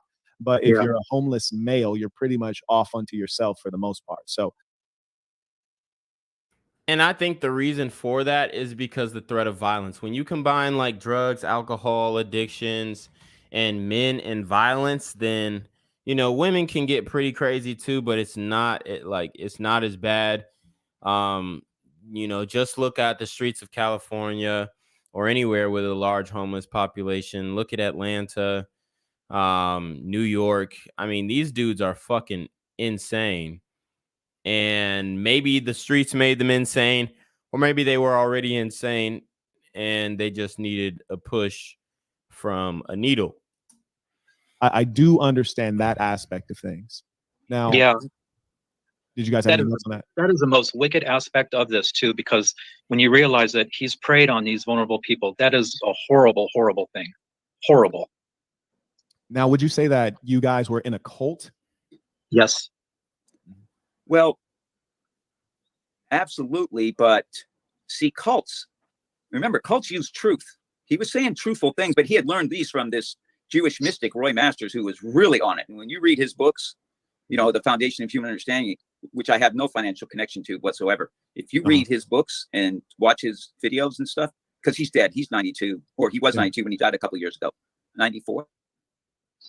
Yeah, but I mean, I can only assume that his message isn't really anything because it doesn't exist today. I tend to think things that are strong and powerful, like I've heard of, or it would exist today. So I'm assuming that faded away for good reason. is different than my mom. Yeah. Okay, we're back on. Yeah. So anyways, the reason I ask you about the cult piece is because I just find it that the level of dedication you're having to this individual, Martin, seemed to be quite unusual, especially if he had so many of these flaws that you would have observed over 3 decades. Yes, that's from my weakness of mind. But also, I'm just a radical dude. I'm a radical, you know, the kind that the Bible talks about, who throws all his money to buy that land to get that pearl that's on that land, right? He don't tell anybody else about it, but he's going to throw all his money. Well, I'm just kidding about that. But I don't think they mention letting niggas sleep in the same bed with you in the Bible. Yeah, so that was me. Even though I was weak and crazy and all that stuff, I knew I just wanted to support an organization that's helping people come out of that. Even though it wasn't working for me, I knew the philosophy and the techniques and the things that Roy talked about. I knew they were true. Gotcha. Now let me ask you about this guy. Is this Joseph Enders, the guy who's pictured here? Yes. Is that who that is? Yes. Who's this guy? What's his deal? Because I think a lot of folks viewed the documentary as a hit piece. It is a hit piece, but it's a guy who needs to be hit. You know what I'm saying? When they throw the ball down. Well, you heard it. It's a hit piece, but it's a guy who needed to be hit. The plate. Okay, you're supposed to hit it. You are a hitter. And so Jesse is that ball coming down the plate. We are supposed to hit him. But the question is, like, who's this Joseph Enders, and like, why did he take it as his responsibility to try to end Jesse? Is he like a former? Well, you know, with the Church Militant, he's with an organization called the Church Militant.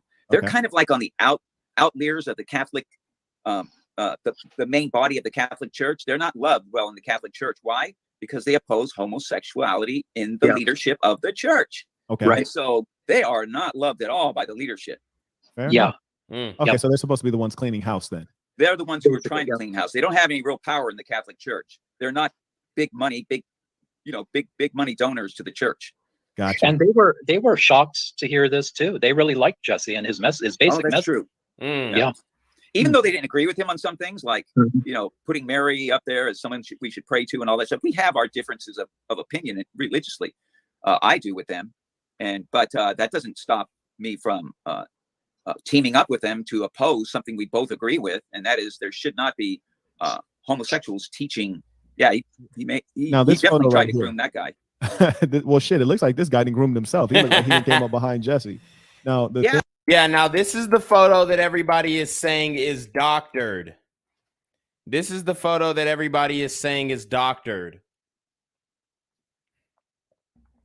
And if you look, it does look weird. The lining right here looks a little weird, but the fact that his hand is ever so slightly above his, and then you can see the depth perception with the shadows of Jesse's hands. It looks real to me, but this is the most skeptical part right here, that lining up on his shoulder, and then also around his head. I don't know what this riffle or this ruffle is. It looks like maybe this was somebody else who wrapped around Jesse and they plopped his head right there, but that is supposed to be Patrick Rooney, I believe. He had real affection for Jesse, and that's how I saw it, because Jesse got him out of jail. That was one guy. That was one of the guys who Jesse got out of jail. He wound up. Oh, this is funny. He wound up stealing the car from his roommate twice while he was living his bond roommate, because his roommate would go to sleep and he'd take the key off the dresser and go drive it around at night, because he was young. He was like 18. And you know, he looks young here, and that was one of the things that I found to be concerning, is that one, this hugging position is inappropriate. I don't even know if I'd have my own son, if I had one, hug me from behind. And Yeah. it seems like he's Well, like, no, Jesse's sitting down, so he's reaching over the couch. yeah, it's weird. Yeah, that is still I mean, I mean, I get it. You can get caught in some awkward pictures, but if a man is laying down and then you sit at the foot of the couch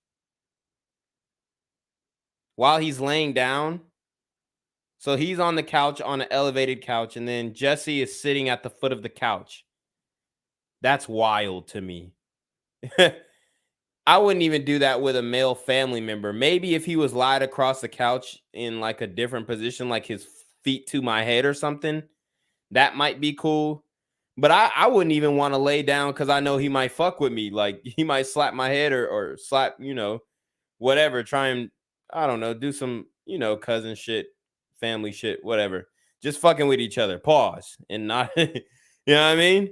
You got to say pause after a lot of shit in this quote unquote expose. It's still weird. Like if you're signing off on that, that's great, but I'm not signing off on this one. This is weird to me. Like I'm not.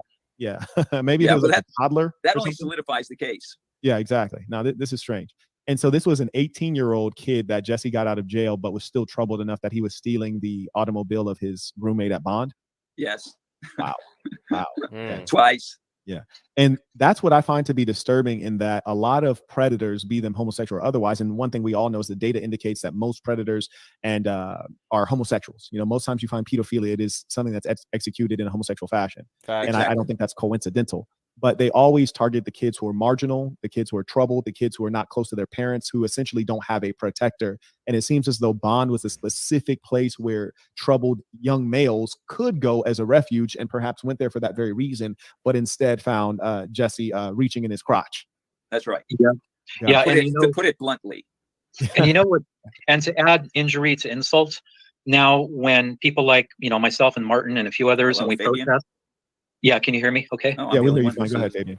Okay. I think Martin's Wi-Fi is trouble. Go ahead. When we go ahead and call the kettle black and do it peaceably, what is the response? The response is he called the police on us and tried to get us arrested for peaceful protest. So not only is he guilty, but he's trying to arrest us for expressing our First Amendment rights. And he did that to me way back too, even for not even exposing homosexuality, because I did. Yeah, Fabian and I are both convicts. We're both convicts, thanks to Jesse.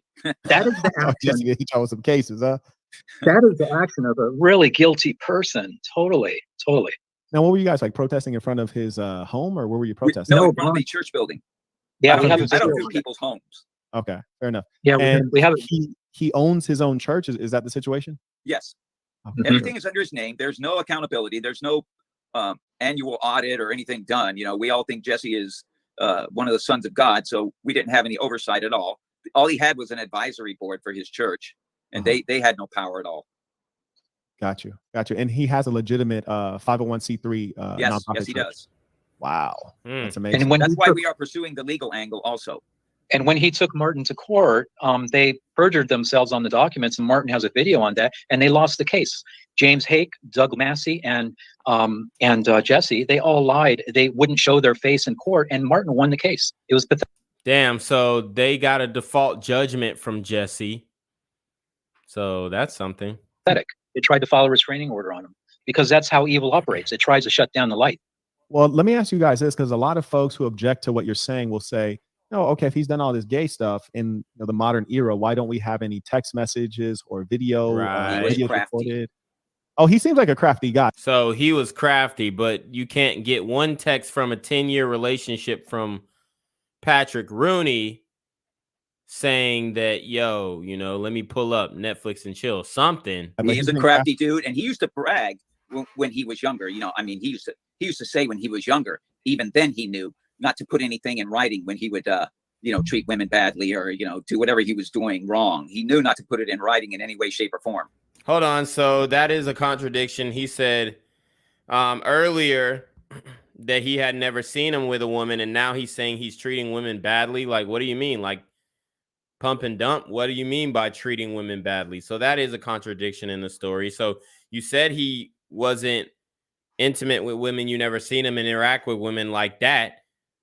But now he's over here some Mac Daddy who ain't getting nothing in writing and just pimping bitches and got no proof, you know, and doing bitches dirty and shit. Mm-hmm. And I forget exactly during the documentary, was it one of you guys that said Jesse used to get into your bed at night? That was me. Oh, Martin, what was going on? I know Fabian said somebody was wrapped up like a burrito. Jesse had you wrapped up like a burrito on the sheets. What was going on? Like say I was in my bed, right? Yeah. I had just given a ton of money, or I bought him a bunch of clothes. Okay. And he would come in there to. That sounds like a romantic relationship. You give him money and buy him I clothes. tell you, I was a radical. I was Yeah. trying to make him look good on the show, that he didn't wearing the same T-shirt every day on the show, right? Okay. So the organization is, I don't know how much money he made and socked away, but I was helping him because I thought the organization was on the ropes. And Okay. usually organizations that tell real truth, real religious truth that Yeah. people don't want to hear, they are on the ropes mostly. Yeah, and so our YouTube channels like BGZM News 17, Black Gen Z Mindset, we are definitely on the ropes. So guys, I mean, we're 1 hour and 40 minutes into the stream and we haven't got one super trap, which is cool. You know, it's cool. But I'm just saying it is hard to push a truth message because there's just not enough support. And I know you guys in here are definitely supporters, but there's not an overall initiative to really get your name out there. Plus the suppression and the censorship is a bitch. And so I feel them on that point. You know, like the church militant people, they're going, I think they're probably working paycheck to paycheck too. Well, I think part of it is that they don't offer any goddamn value. I mean, most people's religion I would wipe my ass with, because it's like you put all this money in your church, but your church never gives you any money back. Yeah, you spend all this money with your God, but your God never helps you enrich yourself. And you follow this Bible or this book, and at the end of the day, not whether it's just Quran, and the you're Bible, right. whatever, you still don't know how to live. So how is this book written and you don't know how to live because the book Correct. hasn't told you in detail? Because they don't really, unless they have individual counseling or group counseling, which some churches do, but they still don't get it. Wait, how did he know Jesse's waist size if he buying him clothes and shit? Like, that's kind of weird, yo, bro. What size underwear you wear too? You know, get you some new drawers, because them shit's got 3 weeks of doo-doo stains. Into the details because they don't know. They themselves don't know how to really help people overcome. They themselves, a lot of these pastors, their own lives, their own families are screwed up. Yeah, exactly. Their daughters are Which kind of lets prostitutes. you know, it lets you know that the book or the religion that they're following probably isn't anything of real meaning. But to get away from that, I'm not trying to take you to a religious debate. There's a grown-ass man in your bed. Make that make sense to us, because to me, I'm thinking like, if you got a grown-ass man in your bed, you might be eating Fruity Pebbles as well. Yes. I'm trying to understand how that made sense to you, that Jesse would get in your bed and like, that's amazing. Like, You know, Martin, I was never a huggy feely type of guy. So I thought that was a weakness on my part. So I'm looking at this as he's just trying to, you know, what do they call it when a bromance, that he was just trying to, you know, get me to come out of my shell, so to speak. Mm-hmm. You know, I don't like long hugs. I don't like any of that stuff, you know, between men, because I think it may make me look gay. And I'm really Well, if you don't like that, then how are you allowing another man to do that to you? really like not wanting that to happen. Yeah. Any kind of suspicion based on things like that, you know. And so when he would, like I said, when you're weak and you believe he's really doing that, you think, oh, well, he's just doing that for you know, to see if I am a homosexual. If I get excited, you know, which I didn't, then that when you get excited, let's say you get in are we talking on adult radio so I can be a little more specific? Yeah. He's saying he didn't get hard from Jesse sliding in his bed. I would have beat the shit out of we would have been fighting. It would have been a hate crime, my nigga. Go ahead, speak Okay, your mind. when you get excited, you get an erection, when someone's trying to do some homosexual, you know, they're trying to groom you into like having sex with them, then that's like asking a vampire to come into your home. But it didn't happen with me. In fact, I'm like, damn, when is he going to stop this mess? You know, you're so weak in the mind. You're like, when is this? Okay, I get it. You're happy that I'm buying you all this stuff and I'm donating to the church. But, you know, you can leave this huggy feely stuff out of it. Because that's all I thought it was, just At huggy what feely point stuff. did you realize Jesse Lee Peterson is a homo predator? At what point did you say, you know what? He's not testing me. This dude is full blown Lil Nas X, and he is trying to enjoy himself. Like, when did you figure that out? Nas X. Oh man, I've heard the name. It's a famous name. I just don't know what that all means. It's a homosexual black rapper. Oh man, okay. Well, I wouldn't say he's a rapper. He's more of a country pop star, but yes, gay black dude. All right. So the question was, why didn't I suspect sooner? Not why, but when. Like, when was the time when you said? Oh, you know when what, was the time? That was he when. is a man he was actually having sex with for many years and working for him, actually blew it up. And when I read his blog, Are you talking about this guy? I'm talking about that guy. Patrick Rooney. Okay, and Yes. Patrick actually admitted to being a homosexual. Yes, correct. Yes. So he's a practicing homosexual. He admitted to his family, which we just watched in the video previously. But a guy who was wanting to get over it. You know, like a lot of guys who come with whatever. He said he's not. Fabian trying to cape for Patrick. No, that nigga's fucking gay. He was fucking Jesse. That might have been the only man that he fucked, but he's damn gay. Until I see him on a yacht with 30 bitches, he's gay. Until further notice. Sexual problem it is. Mine was pornography. Mark here. He's not. Patrick's not. He was bisexual at the time, but he was he tried to call Marquette like the damn college, and then he said Buddy is not gay. What the fuck? Get the fuck out of here. You got a gay friend, bruh. I don't give a fuck how much you cape for him. There's no way you're fucking a man for 10 years and you're not gay. Come on. Pornography. Mark here. This is the problem with, you know, the way that they are following the practice, the tactic that they are following and following through with their religion is they giving outs for people that they like. He's not. Patrick's not. He was bisexual at the time, but he was married and with a son. So finally he repented and changed. Yeah, to protect his son. He repented and changed. He repented and changed. Who does that remind us? Do you believe that the Lord tonight has set you free? Yes, sir. Turn around and tell those people. Tell them. I'm not gay no more. I am delivered. I don't like men no more. I said I like women.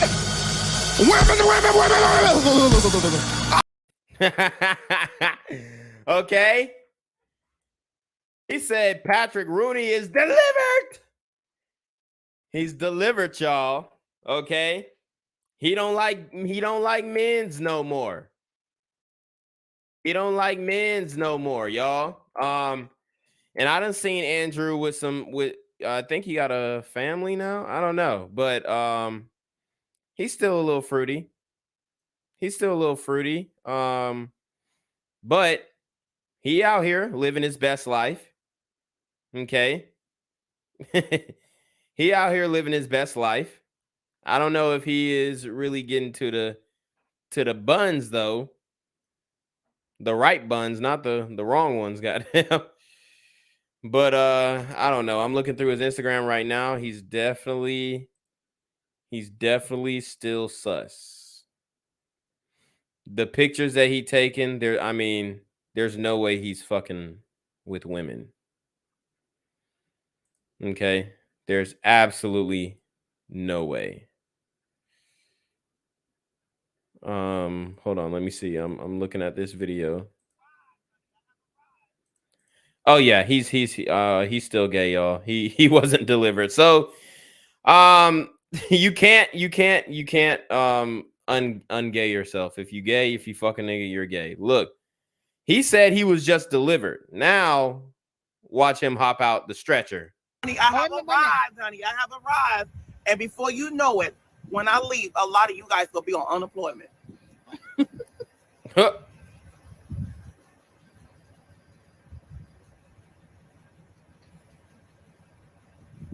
have arrived. So does that look like a man who was delivered? Does that look like a man who was delivered? No. So is Patrick Rooney delivered? No. So anyways, guys, we do have a poll up. The question is, do you think JLP is a homosexual? 49% say flaming and 51% say no, still no hard evidence. And you're right. There is no hard evidence. It's just hearsay from here. Shout out to Joseph Boyer with the first super trap of the evening. $2 super trap. He says, this is going to end up deeper than him being gay. Shout out to Michael Stitcher for the $5 super trap. He said, Kind of want to see evidence, but there's a lot of accusers, kind of like Deshaun Watson. Yeah. Oh, say less. So we appreciate those super traps, but yeah, I mean, I agree. Like Deshaun Watson, when it comes to the massage shit, look, man. As an athlete, all of the women who work within like the athletic space, the trainers and maybe the nutritionists, like the female nutritionists, or maybe they're the welcoming committee for, you know, at a lot of college, you have a welcoming committee for the athletes. Bro, they're fucking athletes, bro. They're fucking athletes. So I wouldn't put it past them to like the massage therapist, also fucking athletes. Now, did he approach them on some weird shit? Maybe.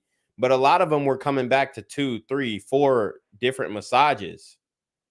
So that's my issue with a lot of these allegations and stuff. But shout out to Product of Cook County with the $4.99 super trap. He says, until the lisp goes away, when a person speaks, you can't tell me they ain't fruity no more. Oh, say less. That's a fact. You can't be, oh, hey, honey, and then twerking your head, this, that, and the third, and claiming that you are delivered. Okay? You can't do that. It just doesn't work like that. You can't still be taking dick from a man and claim that you're delivered. You can't be fucking a man for 10 years and claim that you're delivered. You can't let a man hug you by your waist and kiss your penis and claim that you're delivered. There's no way a motherfucker is going to do that. Shout out to Michael Stitcher with another $5 super trap. He says, I'm all for a happy ending, but 60 plus different women, yikes. I mean, if I was Deshaun, I would have just threw $2,500 on top of it. I mean, that's money that you could. Now, I don't know the frequency of when he was getting these massages, but you know, if a bitch come through, she get a massage, and then I want some more, she a bad bitch, whatever, and I'm specifically selecting these women because they try to hit them with some human trafficking shit. Like, I'm just throwing a little money on top, but this has derailed Deshaun Watson's career for. I mean, he was supposed to come in and own the NFL, and then he was having some trouble out there in Texas, and then, you know, the leadership wasn't really rocking with him, and then this scandal comes out, and now I mean, for one, he'll be lucky to play another down, and I think he's still at training camp, so I think he's still training. I don't know, you know, how far the discipline has gotten for him, but he's still training. But man, I mean, he missed the whole season. Because his son was going to go out there and, you know, his son admired Jesse a lot. He was going to go out there and hang with him. And Patrick's like, okay, I got to blow this thing up. But he wasn't prior to Jesse's seduction. He was not. He was not. So you're suggesting that Jesse introduced him to homosexuality? Yes, he seduced Patrick into it. Absolutely. Fabian, I disagree here. Because he had that abuse, Patrick did as a young boy. But he didn't act on it. He had that ability in him. That seed, yeah. Of course. To be turned.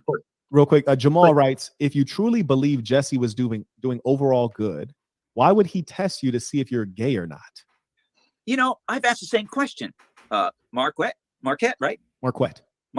I've asked the same question. Well, he's 2 miles from West Hollywood. Why don't you just go up there and get all these jollies? You know, and kind of still stay cool in the church.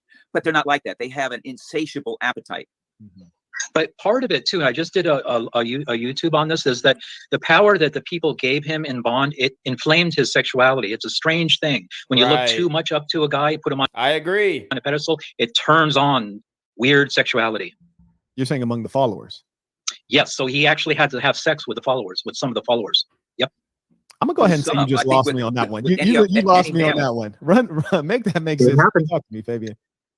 It happened because if you puff up someone's ego so big and put him on a pedestal like he's free of sin, that turns on the sexuality more than what you would normally have, because that's what pride does. It inflames it. I'm not saying sexuality is wrong. You know, it's part of our nature, right? Our human nature, our animal nature. But when you puff up someone in pride, it does some weird things. That's why a lot of politicians have been caught with some really, really bad, stuff, and doing sexual things, and they have blackmailed some politicians for that. Got you. Okay. Yeah, that's true. Look at Andrew Gillum, right? The guy, I mean, he got caught in his whole debacle down there in Florida. And the other thing that I think is pretty wild is when we look at this fellow right here, Patrick Rooney. My understanding from him is that he was engaging in this homosexual behavior and pretty much like voluntarily. Yes. And so he's the guy who put it out, and you're saying he was doing this for the sake of saving his son from being victim of. Yeah, he finally woke up. He finally woke up and said, I know I'm involved in this stuff, and it's not good at all. Mm-hmm. There's nothing good about homosexuality, nothing. And so he finally, when his son was going to go out to LA, that's what probably made him snap, and he just had to, he could have just told his son and not told. Yeah. Now, do we know if today, streaming. I think Martin froze again. Do we know if today, Fabian, if Patrick Rooney is practicing homosexuality? No, absolutely not. And you don't know that, and y'all didn't know that for the 10 years that he was fucking Jesse. Like I said, he's changed. He was dying. His soul was literally dying. He had dark rings around his eyes. He finally woke up and he saw the whole sin of it. And that's really the impetus for what he's done here, is because, he believes that it could very well still be happening. So it's to help others, really. Yeah, can you imagine the hit he took as a married man who's supposed to be a Christian? Huh. So you believe that it is possible for one to overcome homosexuality, so to speak? Oh, well, absolutely. Yeah, absolutely. And Patrick wasn't a full-out homosexual. He was bisexual at the time when Jesse was taking advantage of him, and then he was married. Homosexual. It's the same thing. Yeah, there's no way you're bisexual as a man. Now, a woman can be bisexual. Like a woman can be bisexual. As for me, I'm not really big into like the lesbian shit. I'm just not. I think it's hot when like two girls kiss and maybe suck each other's titties, but once they start playing with the pussy, I'm disinterested. I mean, for me, it's just not something that I'm into. Okay. But I would definitely be into two bitches playing with your boy. You know what I mean? But other than that, I'm not really trying to see like two women have sex. Yeah, okay, I'm gonna go ahead and say that's the same thing, boss. All right. Yeah, it's the same thing. Yeah. It's still a sin. Yeah. Oh, I agree with you, and I'm gonna go ahead and say. Yeah, I mean, there's no way there's no such thing as a bisexual man. You're gay. If you're bisexual, you pretty much done gone the whole mile. Modern writes, why does it seem like grown men are trying to skirt accountability for their part in engaging? That's a good question, because they were engaging in this activity. It doesn't look like Martin actually got fucked. But Fabian did see Jesse do some weird shit, and he kind of brushed it off. But Patrick is really the one who needs to take full accountability, which I guess he did. He told his wife and his kid, those are the only two people that really should matter in your life, right? Unless, you're on some other deceptive shit, and then you got to tell your following. That's the thing with Jesse. He needs to tell his following that he's gay. And enjoying this. Now they try to Me Too Jesse years later. Well, because of the position that Jesse held as a counselor of someone who's trying to help them get over it. And they're weak in the mind anyway from being that way. And they're trying to overcome their different sexual sins. And you have a predator who's trying to take advantage of that. That's not even allowed in the psychiatric world. You're not supposed to have sex with your patients, your clients. So you're suggesting that the folks that he had, that he was dealing with, at some level, if they had been diagnosed, they probably would have been they would have been inpatients in like a mental. No, not necessarily. You could be very weak-minded and still be functional. I made a lot of money and I was still very weak-minded. Mm-hmm. But standing up for myself. When I say weak-minded, I mean standing up for myself. They've all these guys have admitted, hey, their part, they're not denying accountability. They're not. But I am saying the lion's share of the blame is on the predator. The homo predator. Yeah. Peterson. Yeah, a pastor's supposed to be someone guiding you to a better life, not trying to bring you down into the gutter. Right. That's right. Yeah, I hear that. Okay. Yeah, and that's very strange. I agree with you there. And I agree with both of you. The commenter, which is basically pointing out that we would expect a man to have greater mental toughness, resilience, and repugnance to this kind of behavior. I agree. And I think this will be a focus of some of the teachings I want to put forward, which is around the idea of confidence, the idea of knowing who you are and standing on that. Definitely. Not changing your standard. Because a lot of men are like, there's no way any man is going to try me on some weird shit. I mean, look, I do have a story for y'all. this is some real shit that happened. I'm not going to mention this person's name because this person plays in the NFL and all this kind of shit. But I did have a teammate who, you know, pretty much came out to me, and it was definitely on some weird shit. And this was a big motherfucker. This was a lineman, okay? And he like literally like I used to go over to this crib's house, River Mill apartments when I was down there at Georgia, and we would play spades, we would drink alcohol and smoke Black and Milds and shit like that. You know, we would just be fucking around. Pause. Not like that, but we would be playing spades. And you know, the spade games always got intense because we always put money on it, and it was just, you know, it was just a good vibe. He was a great guy, but he was conflicted in himself, and that made him do some very weird shit. But anyways, we was out there and playing spades and shit, and one day, like, I think my brother and my cousin like went to go grab some food or whatnot, and you know, we just chilling in the apartment watching the game because it was the finals. It was finals, and we was just kicking it with them and whatnot, and we were just watching the game. So we were hanging out, and then next thing you know, this motherfucker started talking about, oh, I had a intimate relationship with another person who is pretty big in the NFL. And he was telling me, yo, like me and this person in the NFL was fucking. And I was like, whoa, like, bro, what you doing? Like, what you talking about? And then he tried me on some shit. And I was like, bruh, on some real shit, you lucky I ain't fire off on you right now. Like, you lucky we're not fighting right now. Like, you know, you the homie and whatnot, but don't ever try me on no bullshit like that ever again. And he didn't. And I stopped hanging out with him because not on no homophobic shit, but, you know, obviously this dude was a lot bigger than me. Okay. And I ain't saying that I was scared, but look, I ain't finna put myself in a position where a nigga can do some wild shit. Okay. Like, this motherfucker is like 300 pounds, 6'7". And, you know, we were teammates. So obviously, you know, we were kicking it. We were hanging together. I mean, when you're playing sports, you're really close with those guys. And this motherfucker really tried me on some shit, and I felt disrespected, okay? Because if you were like that, then you could have came out and I wouldn't have judged you off that. But the fact that you tried me, that's where we got a problem. And then, you know, that's where, like, we stopped being friends and shit. But I kept his secret. Like, I wasn't going and telling nobody, but I was just like, yeah, I'm not fucking with it, bro. I can't go to your crib and, like, previously we talking about bitches that we want to, you know, get down with and plot on, like, on campus. And then the next moment you plotting on one of the homies. Like, that ain't right. Certain and, you know, very nervous, anxious creatures. Angry and yo, shout out to my boy Alpha Zoe. He's been here since day one. He said, I can barely watch TV nowadays because they are always pushing the male gay agenda. Then they have shows like P Valley where black men are emasculated and doing graphic acts. Wow. I haven't even seen the P Valley shit, but I have heard about it.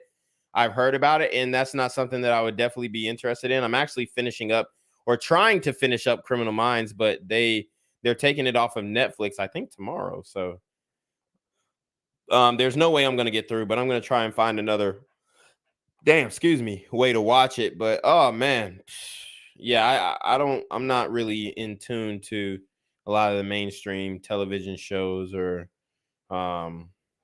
movies nowadays. Fearful and all that stuff. Yes. Well, that anger might have helped. You feel me? Like, when he hopped in your bed, a little bit of anger might have got him up out of there sooner. Yeah, but see, there's two kinds of anger. Well, talk to me.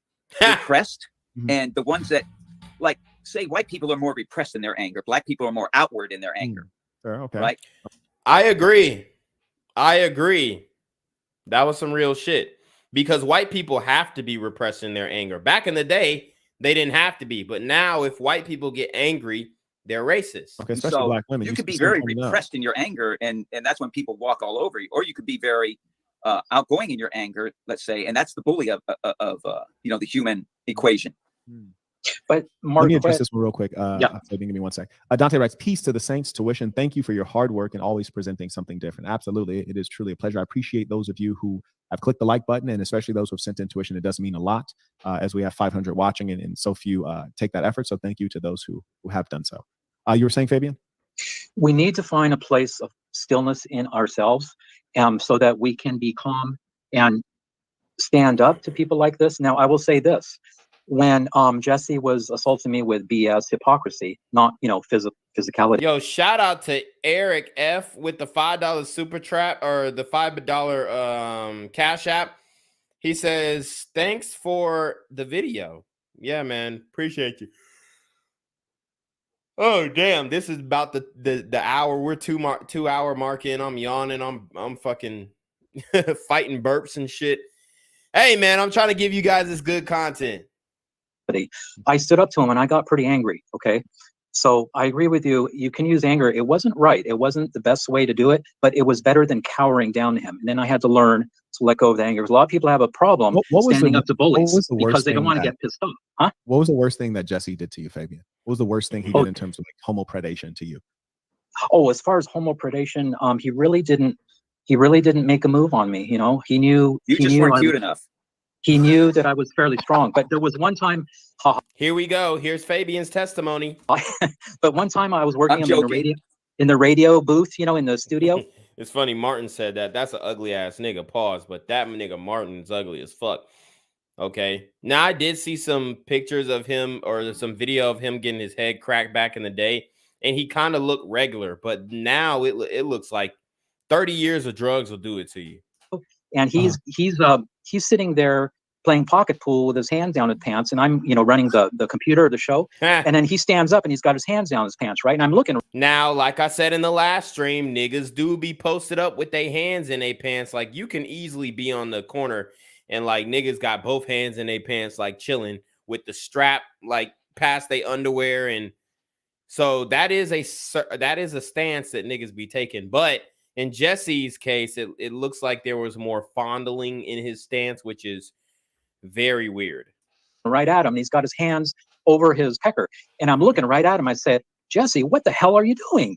So he pulls his hand out real quick, you know, and so, I mean, he was kind of showing me, hey, look at me, you know, I'm basically perverted, but anyway.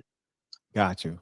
So in some ways, it was kind of one of those things where, you know, you don't break the law, but you bend the rules enough that you've done something heinous or vile, but not necessarily anything illegal. Right. Yeah. Well, he was breaking the laws of how a pastor should act. That's for sure. He was breaking God's law, but God ain't struck him down yet. You dig? Yeah. You know, we need somebody. You know, God likes things to mature. God likes things to mature before he uproots them. Remember that one scripture? I'm not signing off on that one. I'm not signing off on that one because I think that God, if he was striking things down according to the good book, he'd have struck down that whole house because it was a yeah. Now, Rakely, right? And that's where free will comes in. If you are a believer, everybody has free will to do what they want. People just hope that good is going to triumph over evil, but in this world, it doesn't look like good is triumphing over evil at all. It's definitely mental in nature. It doesn't make sense that it's this prevalent. Should have bred out the gene pool because of no newborns. Fair enough. No new what? No newborns. You see, I think that it's a cultural thing that's overtaking us with this LGBTQ stuff. And it's also an infection that comes from people passing on trauma, right? Right. Yeah.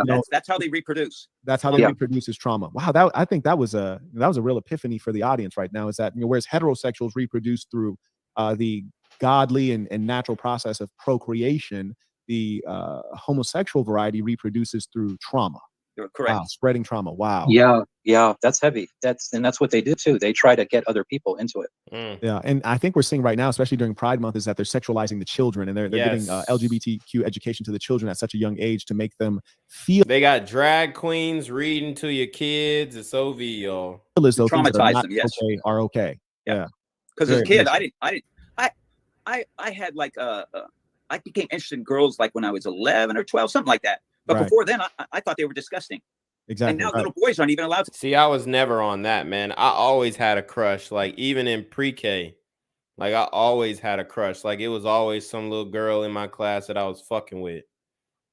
Like there's no way where I never went through the cooties phase. Like, girls are gross. Like, nah, come here, give me a kiss. Like, I was always trying to get kisses from the girls in my class. To go through that natural, maturation. Maturation. Yeah. It's, No, I agree. it's a shame. I would like to say, go ahead, real quick. He did, this is a little bit aside, but not much. Back in about 2010, I did some YouTubes exposing him, how he would exaggerate about black people. And there was things that just weren't accurate that I knew any Christian minister wouldn't do. He mixed truth with lies, and I really took offense to that. So what he did is he took me to court, went in court, lied, told the judge to throw me in jail. They conspired together and told me I could not use Jesse's name in any social media. I didn't listen to them. I proceeded to do more YouTubes, probably too many. But this is what they did in court, literally. But the judge knew damn well it was illegal, and they didn't put it on a paper order. He did it verbally. They tried to bully me to shut me up. Understandable. I mean, the man's trying to protect his piggy bank. Mercedes writes, "Thank you for exposing Jesse Lee Pastor, hypocrisy and deceptive, allowing Fabian and Martin to speak and to be interviewed." Well, it's truly a pleasure, and I appreciate both of you gentlemen for being. And we have seen pastors get exposed. Eddie Long. There's another one that is slipping my mind right now. TD Jakes, I think, got exposed for adultery or whatnot. But hey, man, shout out to Alpha Zoe with the $9.99 super trap. He says, "Is it me or is it Pride Month every month in the U.S. now? April, May, June." Yeah, right. Like I feel like they keep changing the Pride Month because, like, they're trying to make every fucking month Pride Month. Oh, say less. Being brave enough to come here and speak your mind. And I know that there are a lot who will never believe you, because even before the video started, there was about 20% people click the dislike button. And that is a clear indication of males who are unreasonable. Or you cannot be a man unless you're reasonable. And to pass judgment before you've been able to be a hearer, that shows that you are immature. And in both of your cases, you've spent more than 30 years around Jesse Lee Peterson. I just can't see someone doing business with Jesse, having a friendship with him, living under his roof, and then conspiring to have such vile legacy in a way that even drags you guys down. Because the truth is, you're damn near committing suicide by trying to commit homicide on his character by accusing him of being a homosexual, because now you guys too are associated with such a behavior. Well, yeah, and dark secrets, my sexual dark secrets have come out, but I knew that would happen, but I was willing to take the collateral damage. Well, you were bisexual back in the day too. No. It was more heterosexual sins like adultery. Okay, fair enough. You liking BBWs? Yeah, BBWs. those are the overweight women. I'm teasing you. Anyway, thanks for putting this together. This needs to blow up. Oh, indeed, because one of the reasons that we see pedophilia and all of these sex crimes being perpetrated in Hollywood is because of silence. Because the mainstream won't pick it up. No one will give these folks airtime and respect their message. And that is what we're doing here today. And I personally, because I mean, Jesse's shit really could have got into a lot younger men. It really could have. It could have gradually progressed as he got more popular and larger audience, more money, more fame, and more men.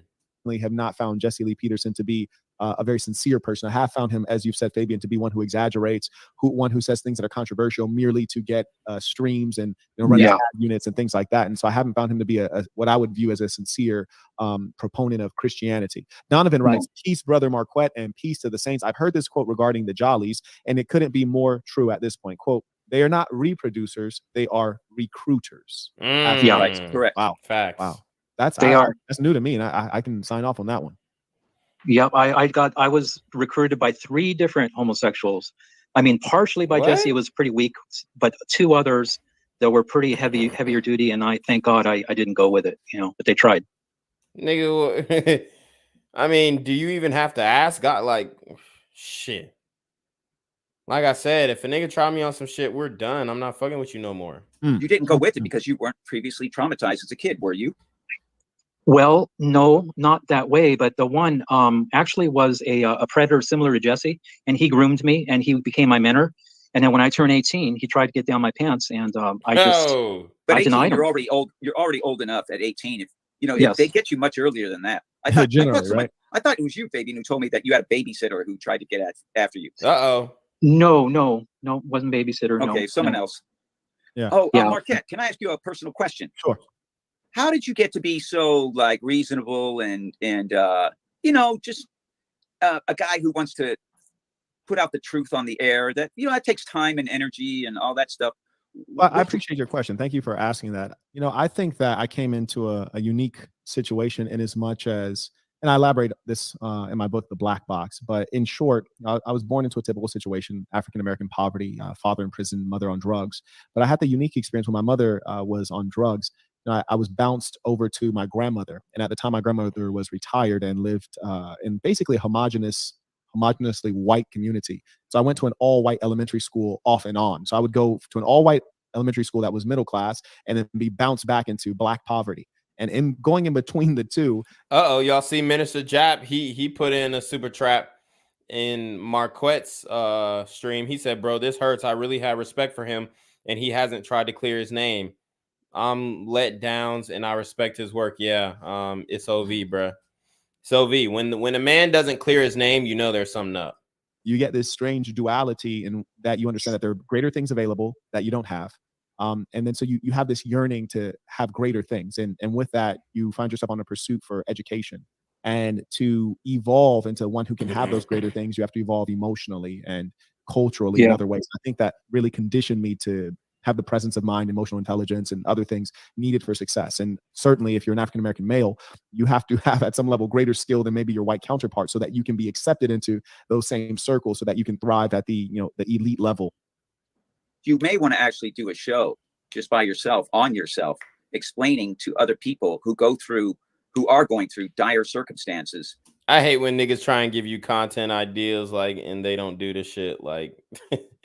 That shit get on my damn nerves anyway. How you became calm and logical and not crazy and struggle streaming. I'm gonna take that advice. Bridget, can you make a note for us to do a show on how to be calm and logical rather than emotional and angry?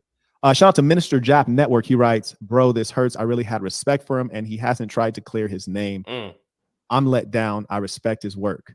Shout out to Minister Jap, you dig? And I think a lot of people are let down. And I think that the more he would try to clear his name, that would require him to speak on the situations. And being that there's so many folks who are saying that he's engaged in homosexuality, if he hadn't, we know naturally he would probably try to sue them for defamation and slander. Yes, he would. And then suing people for defamation and slander, then they get to present their stories, their evidence. And I think that's where he would ultimately lose. Because I know for sure if somebody's tried to throw that on my rap sheet, number one, we might need to throw these hands because that's a serious accusation. And number two, we're absolutely about to go to court. So I think that that's another one of the things that suggests that these things in all likelihood are true. And I also find it strange when guys are claiming that they're celibate and all that other stuff. Yeah, if you're 60 years old and celibate, that's one thing. But younger than that, I find that there's something lurking under the surface. That ain't good. Right. Yeah. And in court and slander cases, our First Amendment rights trump a lot. They're very, very important. So they would have to prove that we're out there lying, and it's impossible. Right. It's not possible. It's the number of people, right? Honestly, there are a lot of cases, even now they did get Cardi B got Tasha K.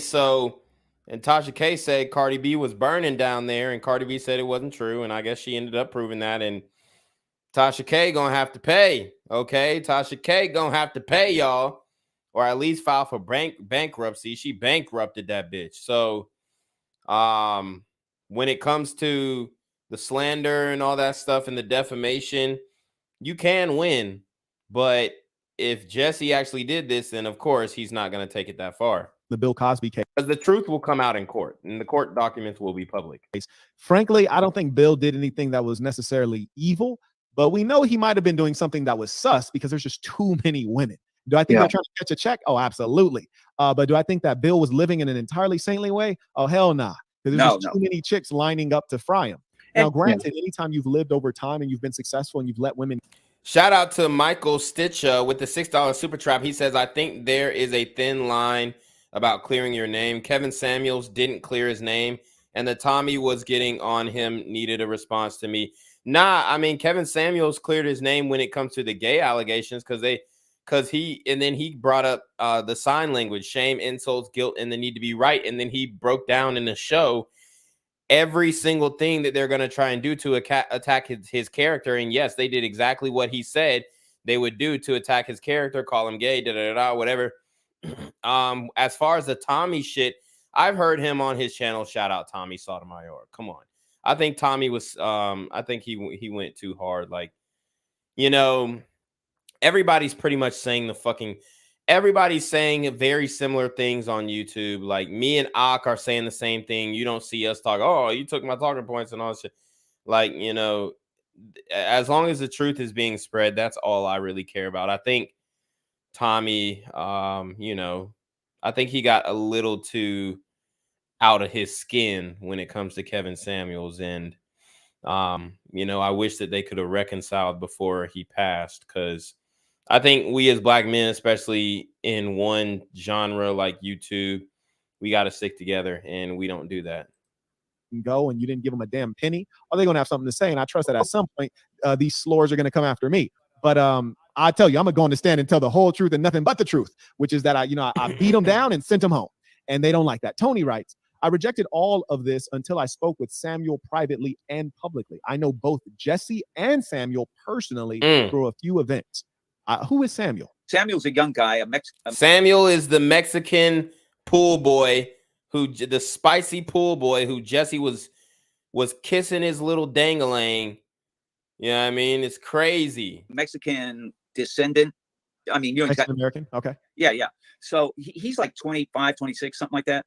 And he came to the church all broken up and, you know, on the inside. And is it this guy, the bald guy?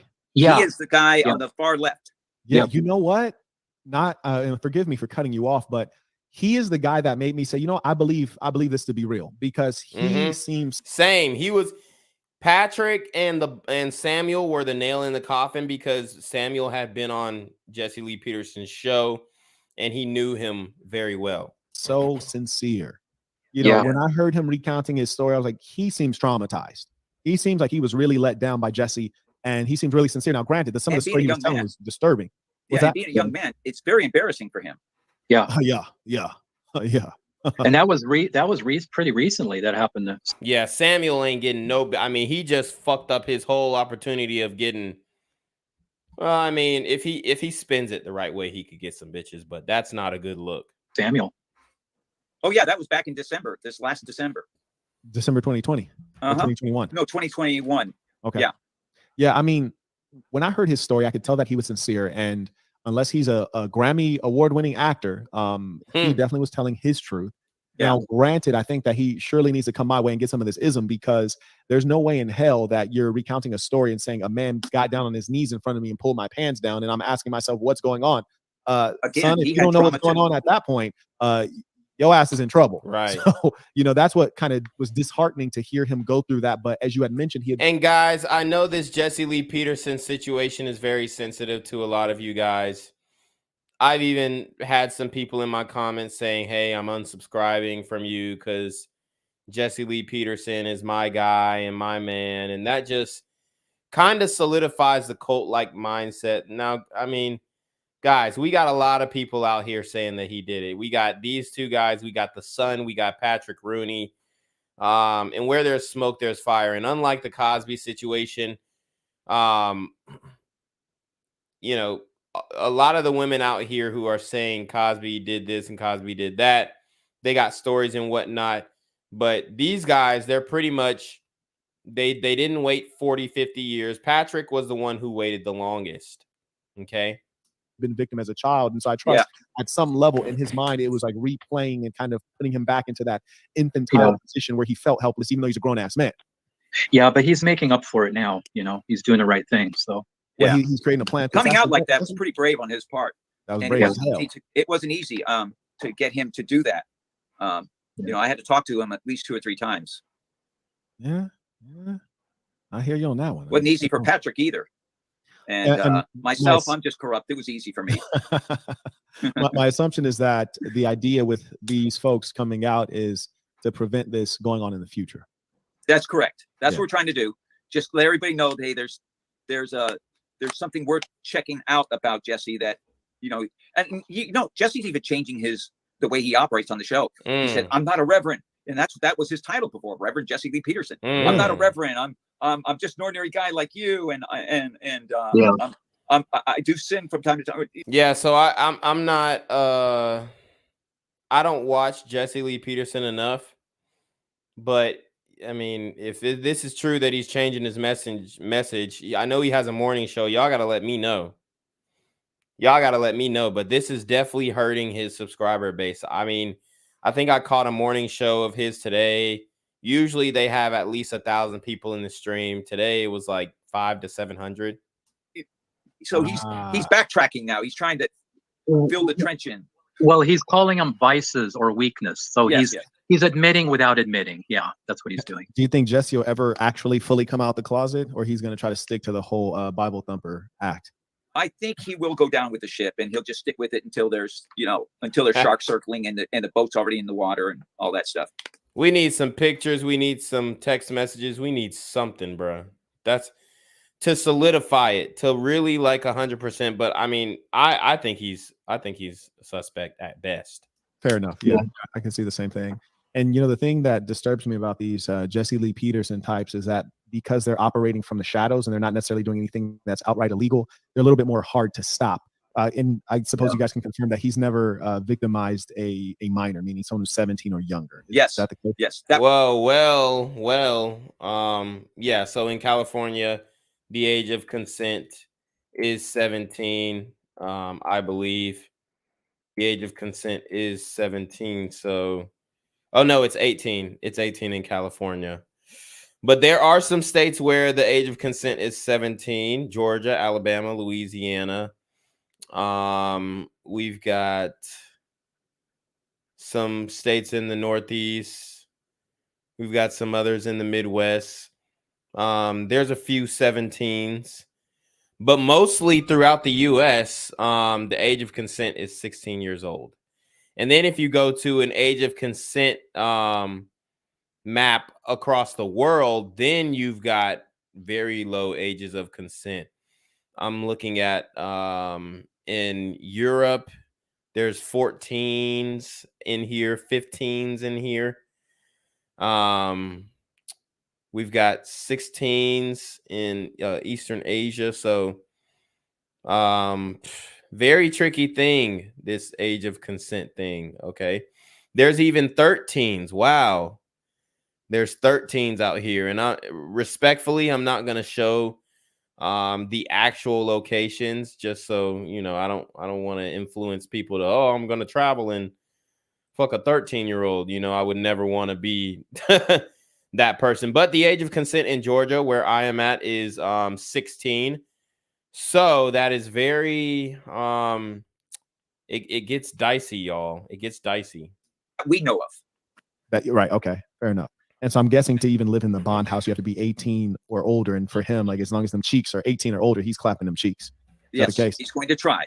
He's going to try. He can't help himself, really. He's going to try. He has all the cheeks up there in North Hollywood. And you know what? I would respect it if he didn't go hard on the homosexuals. Like, I can go hard on the homosexuals because, my sister, she's gay. So, we play around, we fuck around with that shit. Like, we make jokes about it. And, I'm not the one out here like doing this shit. So you can make a joke about it and keep it moving. Even if you are gay, you can still make a gay joke. Okay. Even a lot of gay dudes make gay jokes. I know some gay dudes, they're always making gay jokes and calling themselves the F word. That's the reality of the situation. Okay. Or West Hollywood and everywhere else. I mean, we're in. So we got Fricky Bricky. He says, "You stupid and dumb if you think Jesse is gay." I am gonna drop the StreamYard link after this one. So after we finish the rest of this video, so hang tight in there, Fricky, and tell me why you think Jesse is not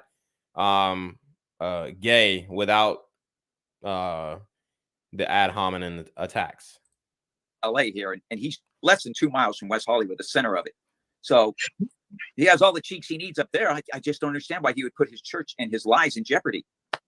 But it's a strange place to live for a religious person to want to live in Los Angeles or even California or North Hollywood to be, if you're that religious and conservative. Well, I mean, who was it who told Jesus, you come from Nazareth? There's nothing good comes out of Nazareth. But you guys, it's I know I don't feel sorry for Jesse, but I have some I don't know if compassion is the right word, but the man literally seems unconflicted, and that's a really scary place to be, considering the dire sins that he's doing. It's like that light is gone out in him, and that's a scary thing. I think that's an incorrect assumption to have, Fabian. When you preach truth, even if you don't agree with it, even if you're just doing it to use people like he's doing, you preach that long enough, and it causes guilt.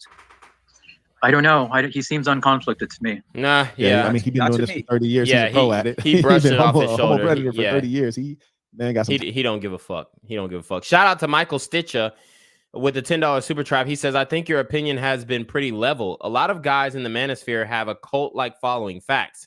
Anyone who unsubscribes from this channel because of a light opinion is weird. Yeah, I agree. So shout out to Michael Sitcha. He's been throwing a lot on the super trap today. We're going to have to make sure that everybody knows. Hold on. Hello? Where we at? Oh, you want to know where I'm at? We outside! Michael Stitcher is definitely outside with the $10 super trap with a baddie and not no fucking butt buddy. Talent, and he seems like he ain't looking back. Now, you two may be right. I could be wrong. Yeah. I mean, that's the way it seems. And looking at these guys here, I forget this guy who's to the right of the Mexican gentleman. Robert. Robert. What was Robert's story?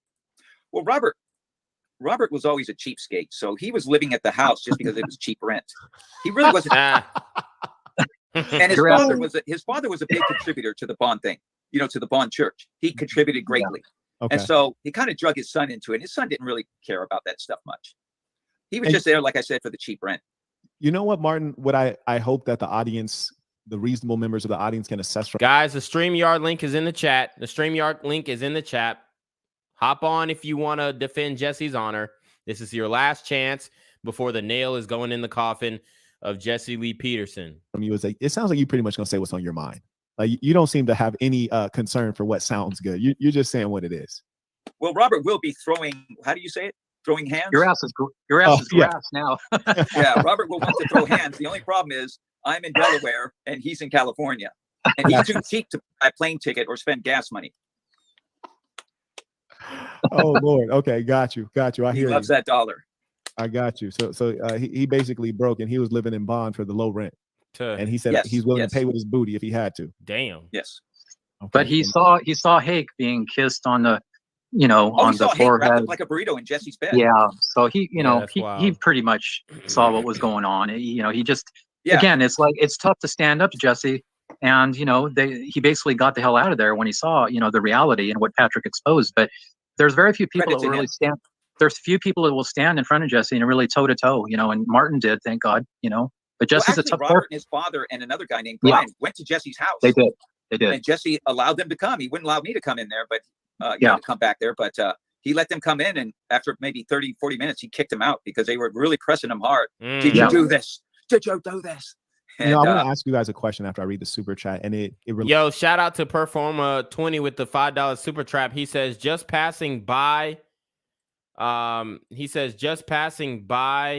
Showing some love.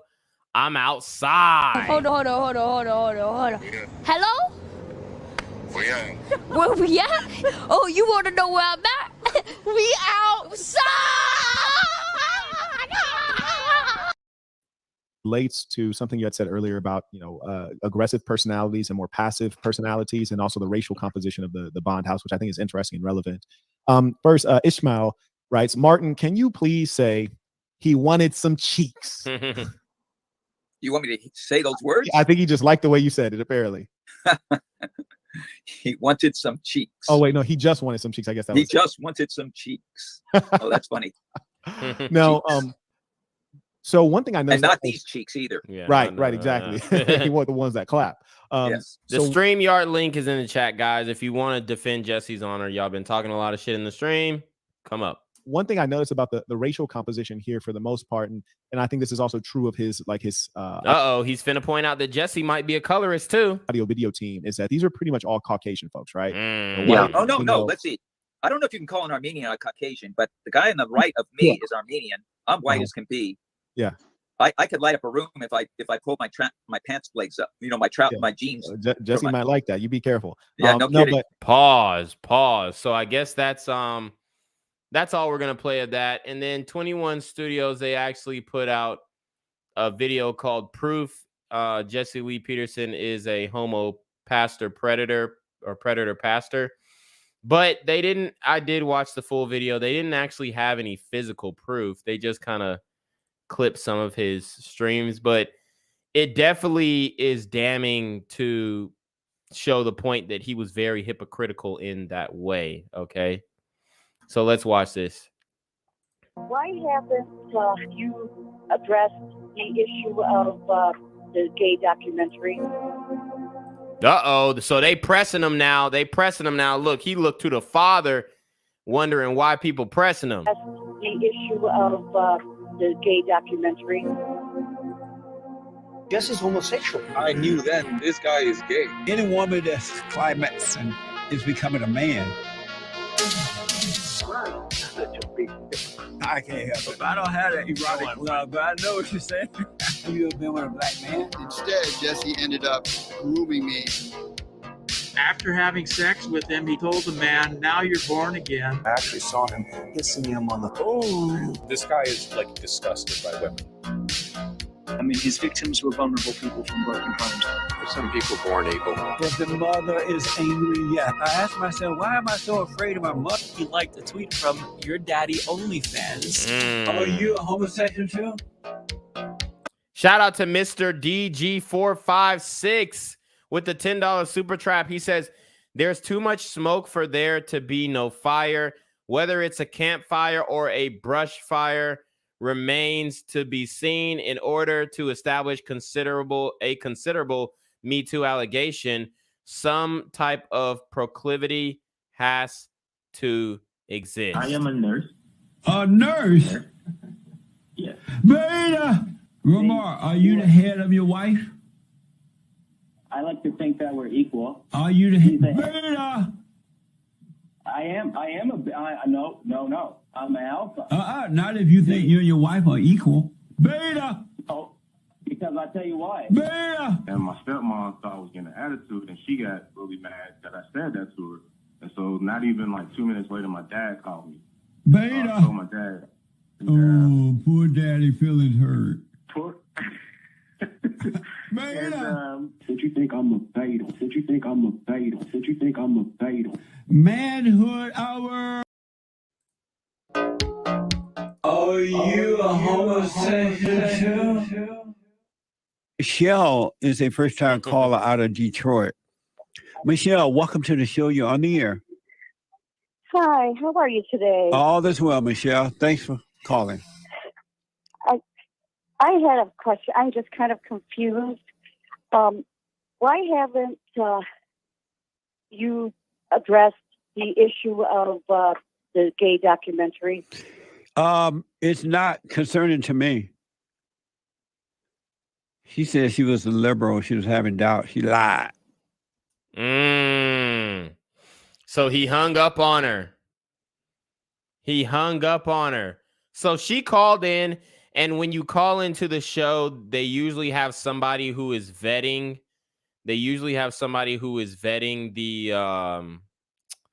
The caller, and she told the person who vetted the call that, hey, I'm calling in because I'm a liberal and I'm having doubts. Well, when she got up to the show, she actually wanted to ask about his quote unquote homosexual predations. And she did that, and he hung up on her. He has not addressed any of the callers. He said, it doesn't pertain to me. Boom. Hung up. She said she was a liberal. She was having doubt. She lied. What a wicked woman. Do you love the homosexuals? No, I do not. I hate homosexuals, and I wish that they would all die. And why do you hate them? All right, we got a couple people on the stream. We are going to add them up. Let's see. Boom. All right, just so if you are, or if you're on the stream, make sure you mute up. How y'all doing? If you're not talking. Yeah, so Freaky Bricky was the one who said, if you believe in this, you are stupid. And we do have the poll.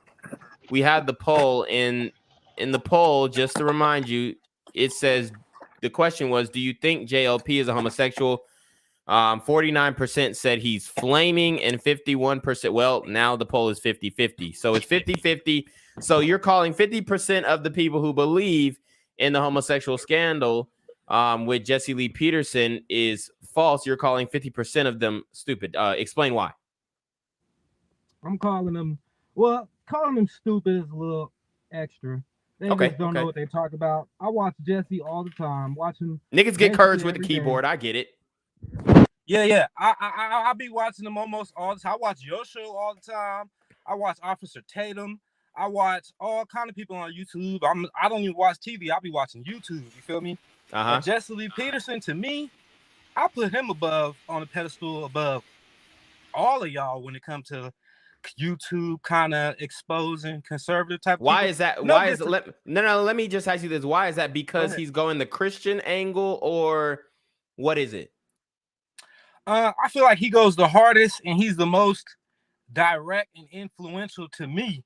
The stuff he says about forgiving your parents and the whole Christian side of it, I buy along with that. But it's also just because if you really pay attention to the man, he's been doing it for years and years and years. You can look back videos in the early 2000s. He was saying the same stuff he's saying now, predicting stuff that's happening now. And to me, it's just like everything he called be so right. And the whole thing that he says about it's a spiritual warfare, it's not a physical thing. I can see that live in effect with this whole homosexual attack thing. Because that dude that's calling him gay, that's the Bible go-to guy.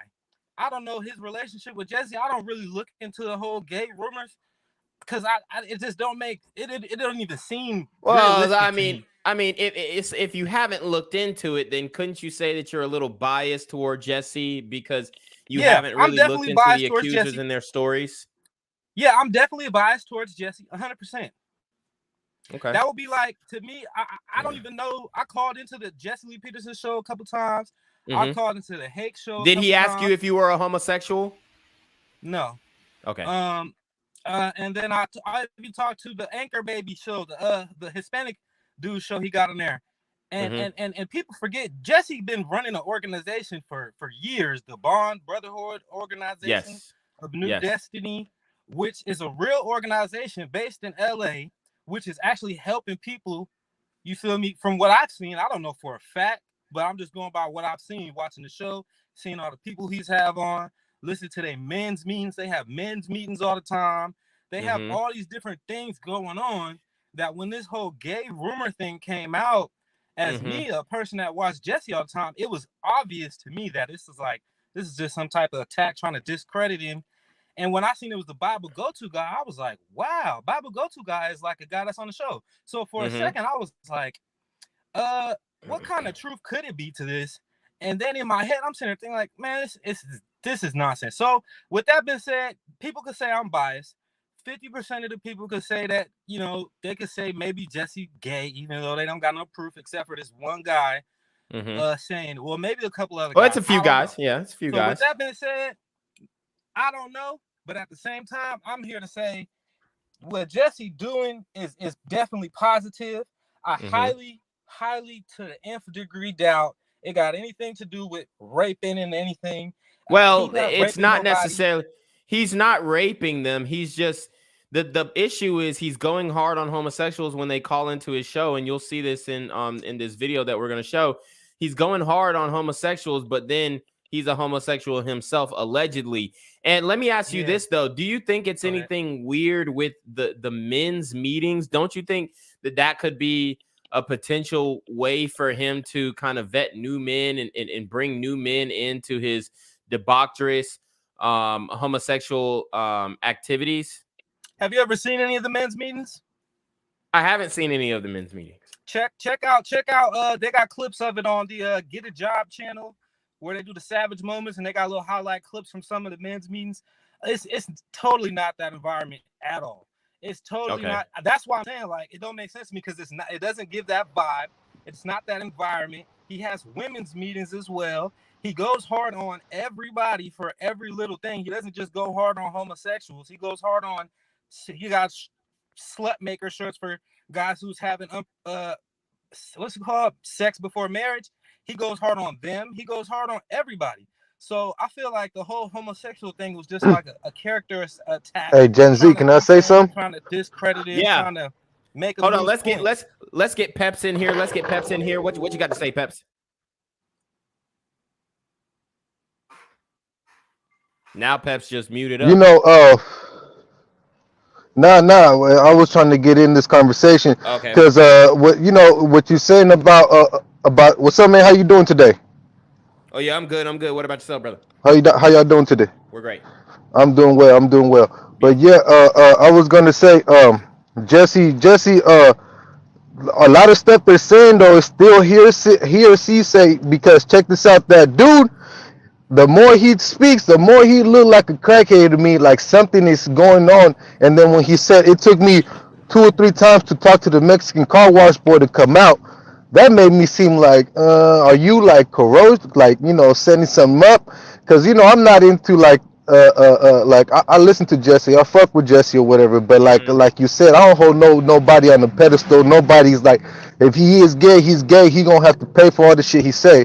But what I'm saying is these guys are just talking out the ass deal. And the other guy, the Mexican car wash boy, and the other guys, they said they were staying there at that bomb place. I heard a lot of roommates fighting and going bad and putting rumors like a whole bunch of rumors. You feel me? So that's why I'm thinking maybe. But you say you called in today. Did he answer your phone call? No, I didn't say I called in. There was a woman in this video that I'm showing. And I'll run it back for you. You can watch it. Just listen to this woman call in right quick. Right. Michelle, welcome to the show. You're on the air. Hi, how are you today? All this well, Michelle. Thanks for calling. I had a question. I'm just kind of confused. Why haven't you addressed the issue of the gay documentary? It's not concerning to me. She said she was a liberal. She was having doubt. She lied. What a wicked woman. Do you love the home? So you heard that. I mean, he basically just shut her up, kicked her off the show.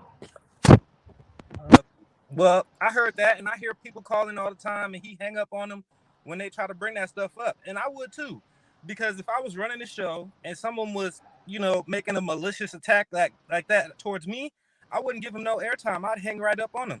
Usually he call him a snake in the grass, because at the end of the day, you is a snake in the grass. If you calling into the show saying you want to ask about one thing and then bring up a gay rumor. I partly agree with you there, Fricky. I do. I mean, I put it to you like this. I don't know. I see what you're saying, but he also. Go ahead. He also. I think you're breaking up there, Pep. Look, he don't need to address it. I said he don't need to address it on the show, but he do need to. You know how the church militant did a documentary and went hard on him.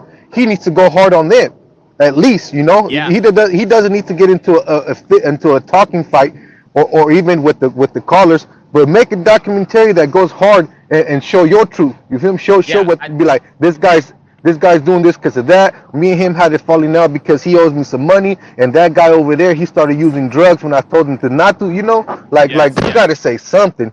I think there's two options. Yeah, 2 options that he can go. He can go a character assassination for anybody that's accusing him, which he can't do because then he has to character assassinate Patrick Rooney, which if he character assassinates Patrick Rooney, he'll be going at his son as well, because he'll have to disprove him. So he can only go character assassination of his dissenters, or he can confess to his congregation and tell them that, hey, I'm a homosexual, and he'll have to come out. He'll have to get baptized again. He'll have to come out to his followers, and he'll have to do something like this. Do you believe that the Lord tonight has set you free? Yes, sir.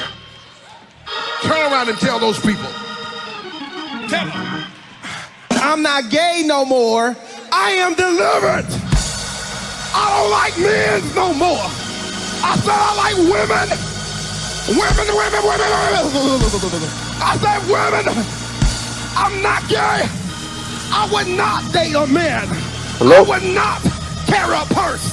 I would not put on makeup. I will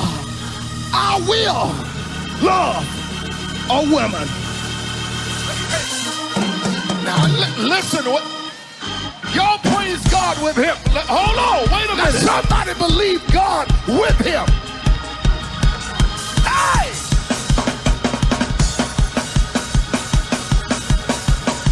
We don't just preach condemnation. We preach reconciliation. So you heard that. I mean, we don't preach condemnation. We preach reconciliation. Shout out to Michael Stitcher with the $5 super trap. He says they lie about the reason they're calling in because if they said the real reason, they wouldn't let them up. Absolutely. He's absolutely right. If they said, hey, I want to ask you about the homosexual allegations and your homosexual predations and whatnot, they're not going to let them up. So, and she waited for a minute. She waited for a minute to get on that call. So she's definitely dedicated and she wanted to get that question off. And she did it in a very perfect, appropriate, and respectful way. She said she was confused as to why he didn't address the allegations. She did it respectfully, and then he called her a wicked woman. So let's get back into the video. Homosexuals? No, I do not. I hate homosexuals, and I wish that they would all die. Wow. And why do you hate them? Because the Now Bible. that's wild. That's a wild take. We do not condone that message. That's wild, okay? You can have a dislike for the practice, but you can't go that far and say, oh, I'd wish that they would die. Now, that's where you're crossing a line. The Bible portrays them as violent predators from start to finish. And if we look at reality, they are violent predators. They're recruiters. They're not reproducers. They're recruiters. And that's what they just said in the Marquette stream. They said that they were recruiters. And I mean, that's a common thing. Recruiters, not reproducers. That's a common thing that people say about them. And, you know, they're not wrong. Okay, there is a lot of LGBT agenda in the media. There's a lot of LGBT agenda throughout all of society. So they're definitely trying to push it, and they're trying to push it on the kids. There's LGBT paraphernalia in the cartoons, and it's hard to really keep your eye on it to see what your kids are watching because now they have access to the internet at the push of a button. So there is definitely something to that, you know, especially when they're targeting minors. See, if you're grown and you're doing it as one thing, but when you're targeting minors, it's a whole nother thing. Sellout brother and a sellout human being, and you try to perpetrate being a fraud in the name of God. Amazing. So you're supposed to be a minister and you're supposed to be a counselor. Tom, and you know what? That fat fella you got on there who ain't got nothing. I noticed that whenever the children of the lie, whether it's the so-called Christians or non-Christian, when they want to promote evil, they always use the blacks to promote evil. And blacks, because they hate white people and they are not of God, they are too willing to promote evil. I'm growing. So, I mean, he did. Those are some bars. We are used, the black people in this country are used as pawns to promote evil agendas. You see it on television. You see it with even the Afro-Latinas. I mean, it's not just black people, it's white people as well. But when it comes to your day-to-day shit, we definitely run into that issue. And it really is a problem that we have to stop being so impressionable when it comes to the media and whatnot and their influence on us. I never saw anything like that, and it's just amazing to see it today.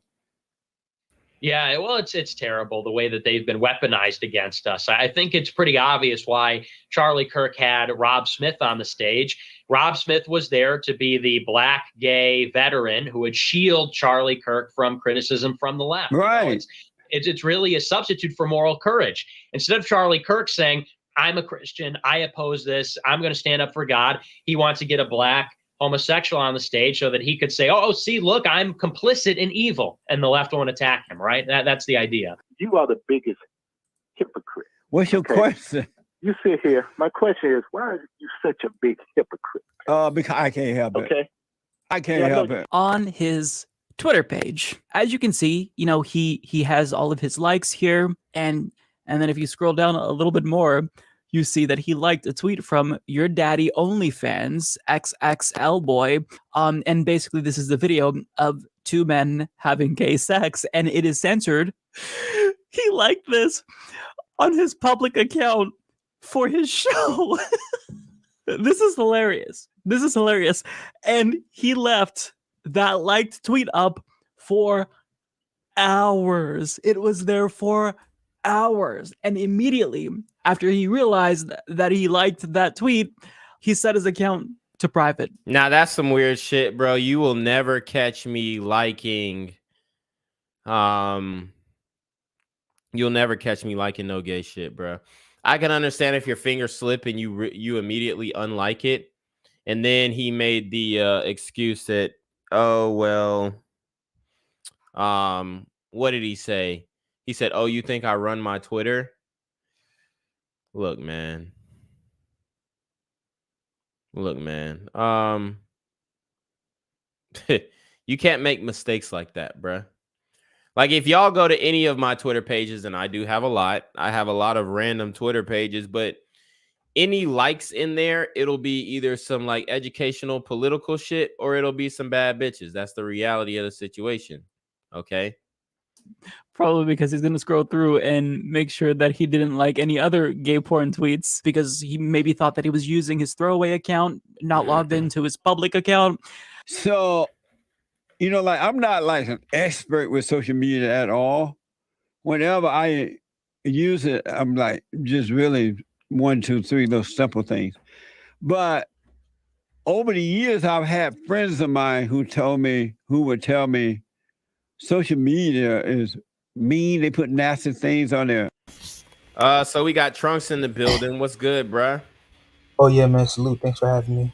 Yes, sir. Yes, sir, man. What do you think about the Jesse Lee Peterson situation? Like, there's a lot of damning evidence, and I did want to do this live stream because I think people needed to follow up. They needed to hear more. There is no hard evidence yet, but from what you've seen, what are you thinking?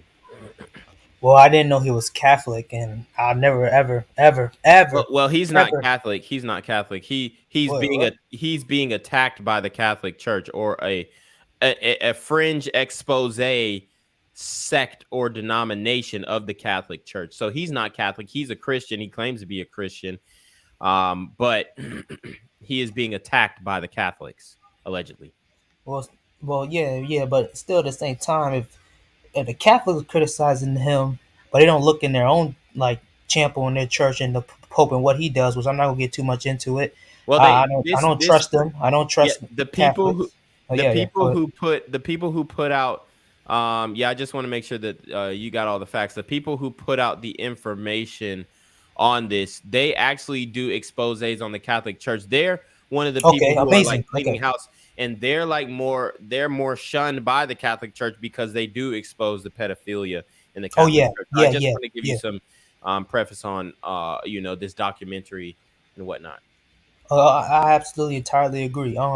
His rhetoric is very persuading to people, and he says what a lot of his viewers are thinking, and that's how he really got a big fan base. I believe he started like around the 90s.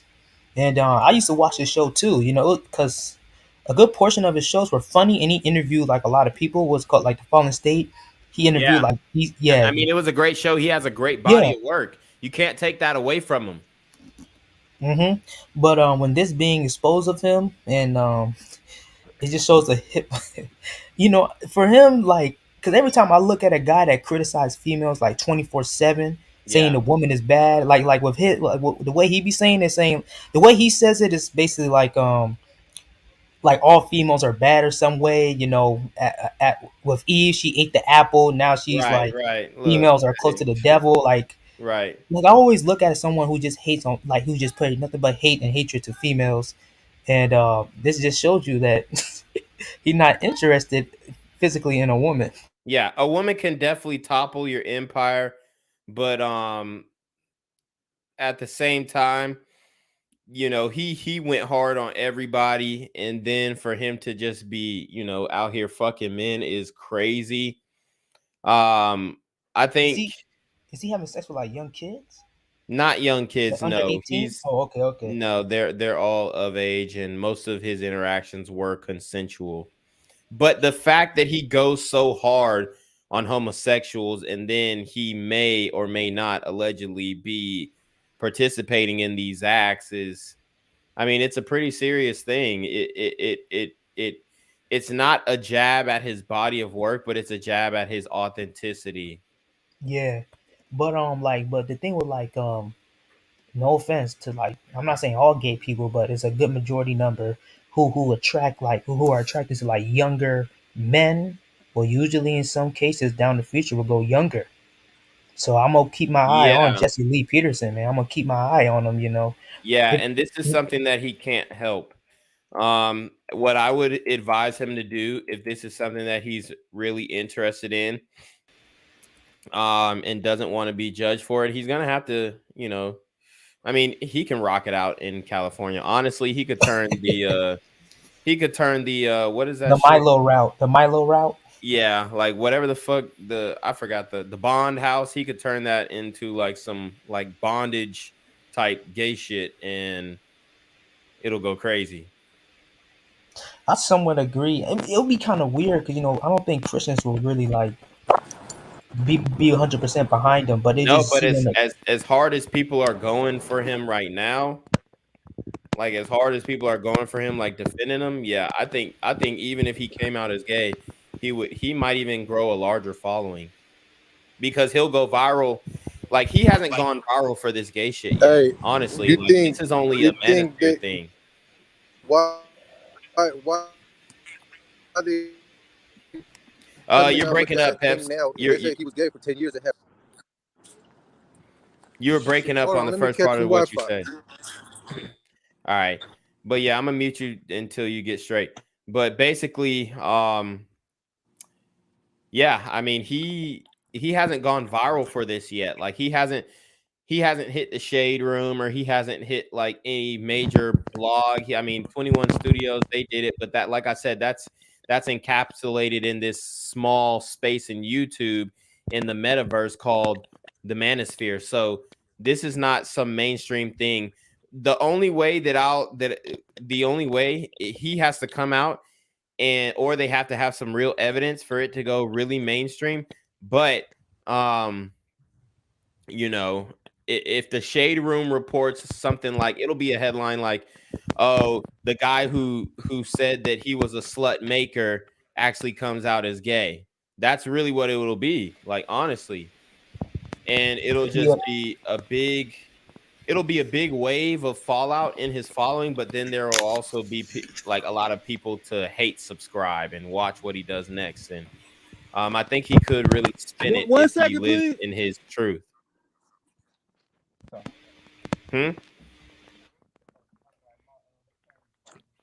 You breaking up too? Hey, why you think they? All y'all breaking up. I don't know what's wrong with y'all's. I don't know what's wrong with y'all's service, but y'all are coming in very shoddy. Respectfully, I'm gonna have to drop you guys for the quality of the stream, but I do appreciate you guys coming up and respecting the platform and coming and speaking your piece. I just think it's too much for Jesse to fight. And the best thing for Jesse to do is he can either go this route. Do you believe that the Lord tonight has set you free? Yes, sir. Turn around and tell those people. Tell them. I'm not gay no more. I am delivered. He can either go that route or he can actually live 100% in his truth. He can actually live 100% in his truth and you know, really just say, hey, boom, this is me. I am a homosexual. Pause for me even saying that, but you know, just come out with it, bruh. Just come out with it. Just say, yo, I like smashing white dudes. That's what he got to say. That's what Jesse's got to say. And of course, somebody's gonna clip this and fucking, you know, turn it into some, oh, Black Gen Z comes out. Is that, you know what I'm saying? They're gonna do that to me, of course. But no, you will never see me on no shit like that. And there will never be a man that can come out of his mouth and say that I did anything to him on that shit, or he gonna get punched in his fucking mouth. Swear. Like it's gonna be another Virginia Tech. Remember what bruh got off with the body after he murked that transgender from the Tinder date in the Virginia Tech joint. But yeah, guys, don't bother joining the stream, guys. We're good on the people coming up. I gotta finish this up and then I gotta dip. So nobody else, please don't clip the StreamYard link. We're done with that. But I appreciate you guys who did come up. Fricky, Blicky, Peps, and Trunks. Okay, so on your YouTube channel.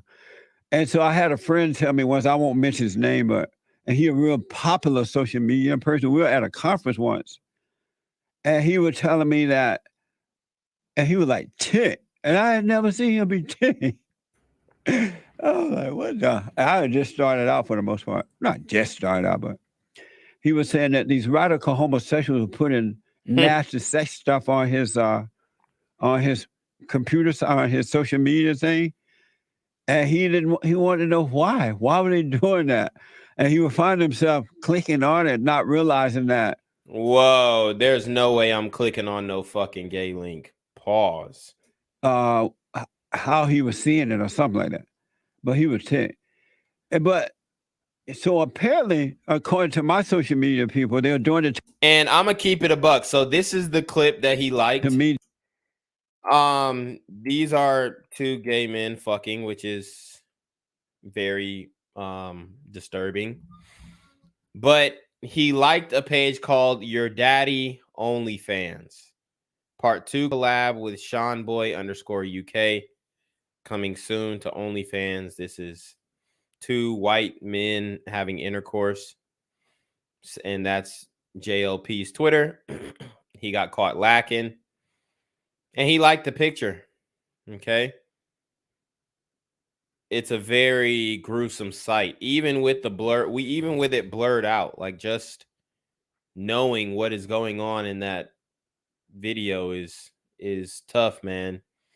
And knowing that Jesse Lee Peterson is, you know, out there delivering or receiving when he's on the show talking about homosexuals and whatnot. Okay. So too, these nasty homosexuals are putting their nasty, gross sex stuff onto your social media. Wow. Wow, that was fucking crazy. I'm not gonna play that back, but that guy bent over, spit in the ass while fucking and slapped it. I mean, it's inexplicable. There's no way that I'm liking that. There's no way that slips up. It's skin crawling. It's, guys, I'm not going to play it back, but y'all can go run that back. I didn't know it got like that. When I watched this video, I was listening. I wasn't really watching, but wow.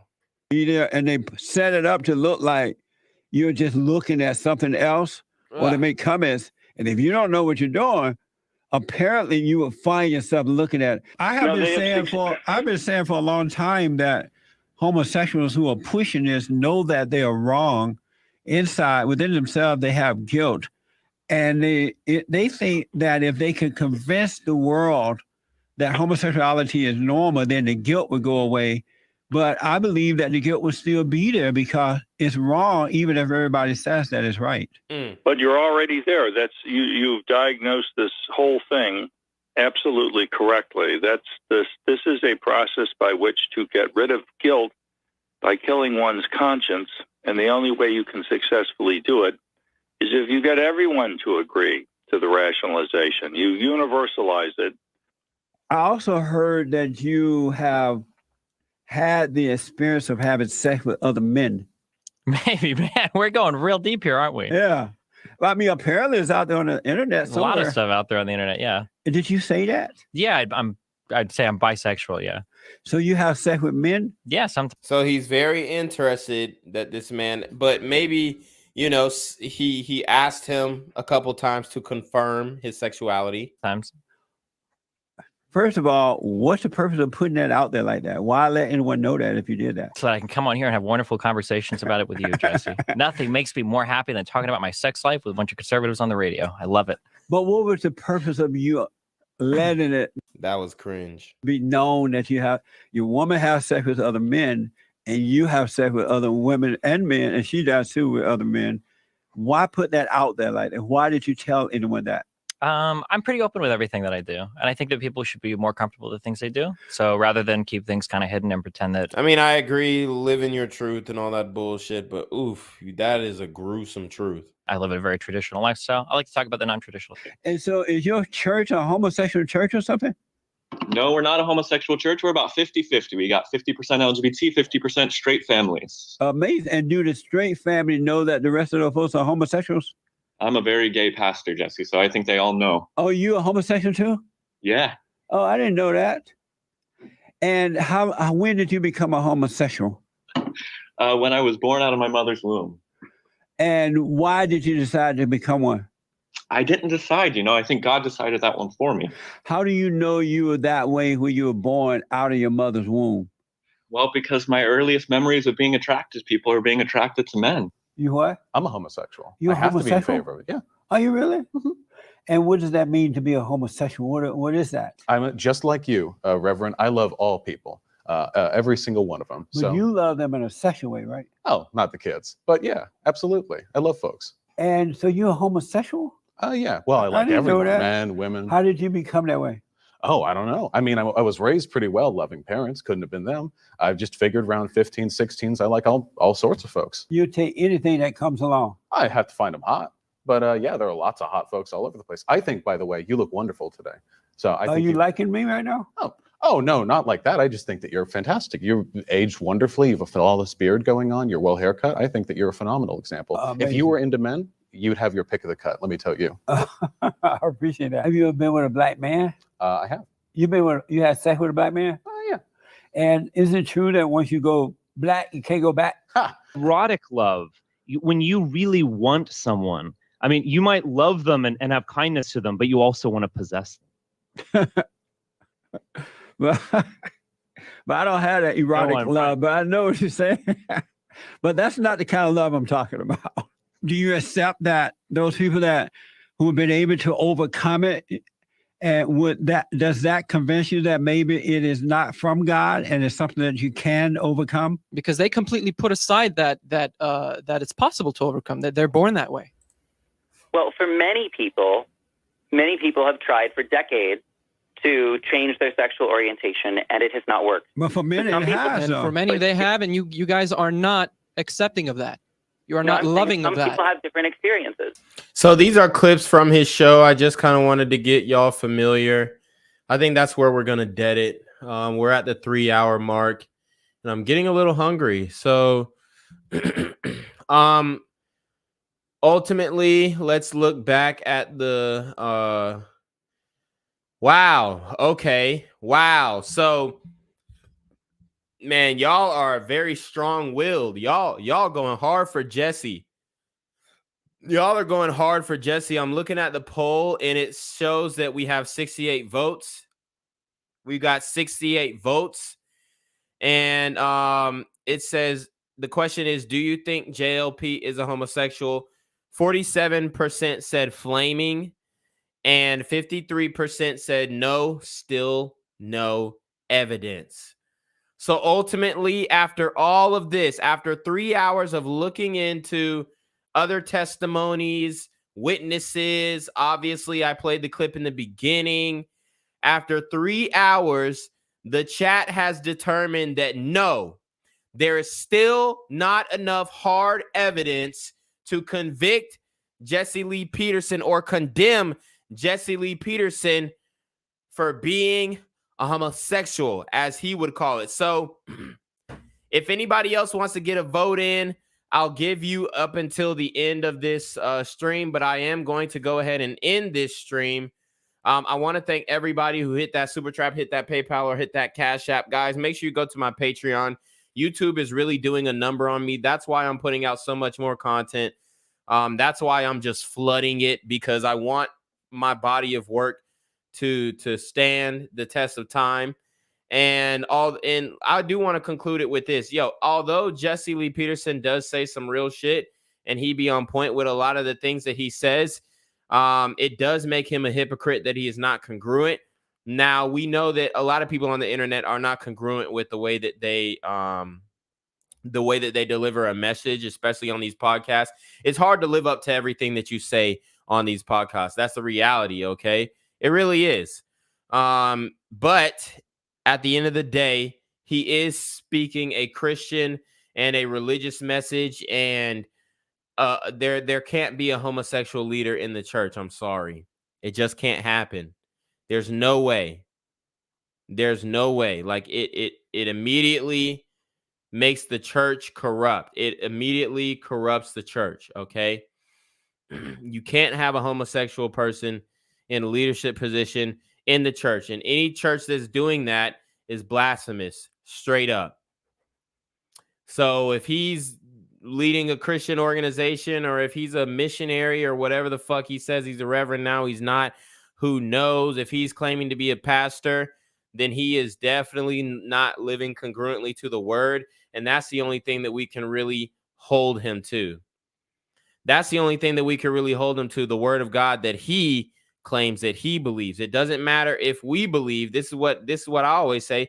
It doesn't matter if we believe it. It matters if he believes or they believe, right? It's the same thing with the Satanist agenda. There is a Satanist agenda. It doesn't matter if you believe in that shit. It matters because they believe in it and they're willing to do all sorts of things like influence media and influence this and influence that in order to push that agenda. So like I said, it doesn't matter if you believe it. It matters if they believe it or he believes it. And if he believes in the word of God, if he believes in the Bible, if he follows the Most High, Elohim, Yahweh, then he is definitely walking in shame. And if he believes in heaven or hell, and he is preaching the gospel or trying to preach the gospel and living a blasphemous life, then I'm not condemning him, but the word condemns him. And that's all that we can go off of. So anyways, like I said, I appreciate everybody who has joined the stream. As a matter of fact, I do want to remind you guys that we do have merch. We have the BGZM New 17 t-shirts in all different colors. I think we got red, black, gray, and white. I'm going to get more merch, guys. I am going to get the BGZM New 17 Pusheisty mask coming up for you. It's just going to take some time. I want to make the emblem circular, and my girl has to, because my girl designed my logo.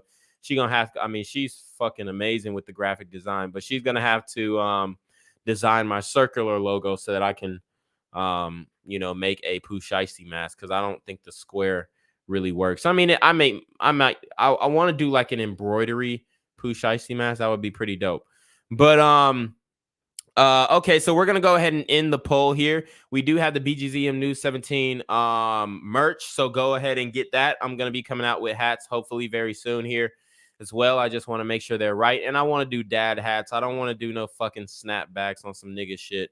I want to do dad hats. Okay, so what we're gonna do here, I am going to share my screen to you guys so you can go ahead and check out my other channel. So if you follow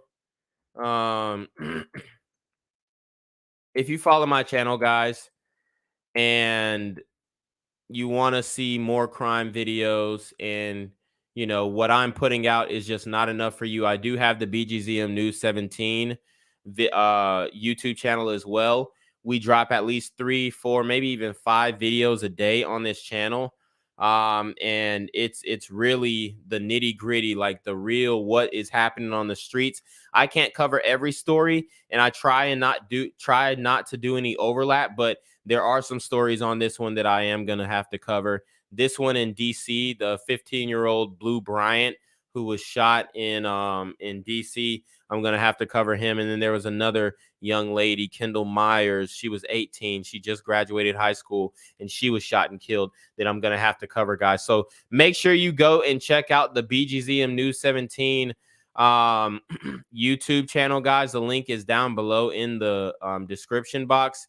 And guys, I also want to remind you to comment, guys. You have to comment every video that you watch, man. Even if you say, hey, here for the algorithm, or hey, I just want to leave a comment, or hey, man, you're doing a great job, or hey, man, I fucking hate your guts. Whatever you want to leave, man, just leave a comment, say something after the video. After this video, we got 35 people watching. We should have 35 comments on this motherfucking video. At least by the end of this video. I need you guys to comment. I need you guys to interact with the videos. If you fuck with me, I just went 3 hours and 20 minutes on a live stream on a Thursday evening, guys. I could be doing a whole bunch of other shit, but I'm doing this for y'all. So make sure you go and subscribe to the BGZM News 17 YouTube channel. We have so many videos, so many stories on BGZM News 17, and we're going to grow it to 1,000 subs. We're at 174 subscribers right now. We want to get that to 1,000 subs. All right. Because I mean, these stories need to get out. It's ridiculous what's going on in the community, and it's an overall genocide, if you ask me.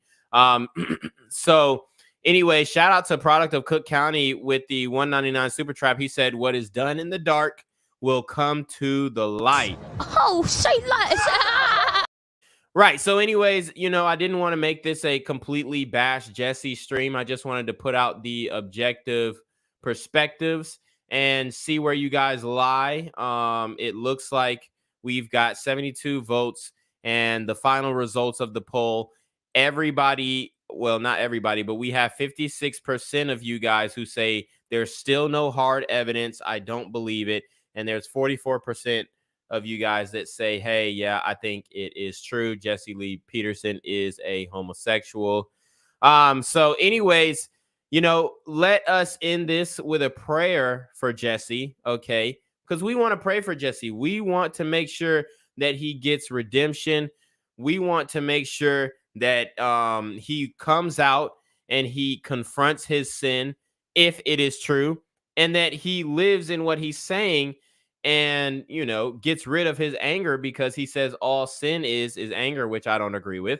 But he says all sin is just anger. So hopefully he comes out and exposes his anger for what it is. And then maybe he can end up like my boy, Andrew Caldwell. You already know what it is, man. It's the Black Gen Z Mindset. Make sure you like, comment, share, subscribe. See you guys next time. Love you. Do you believe that the Lord tonight has set you free? Yes, sir. Turn around and tell those people. Tell them. I'm not gay no more. I am delivered. I don't like men no more. I said I like women. Women. I said women. I'm not gay. I would not date a man. I would not carry a purse. I would not put on makeup. I will love a woman. Now listen, y'all praise God with him. Hold on, wait a minute. Somebody believe God with him. Hey!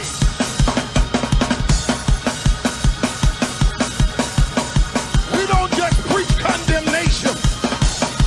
We preach reconciliation.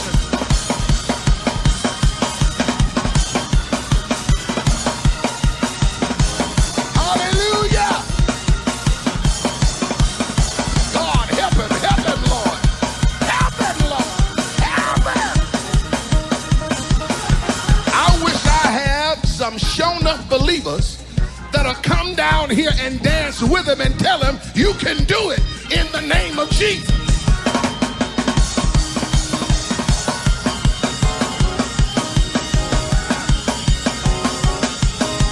Ah!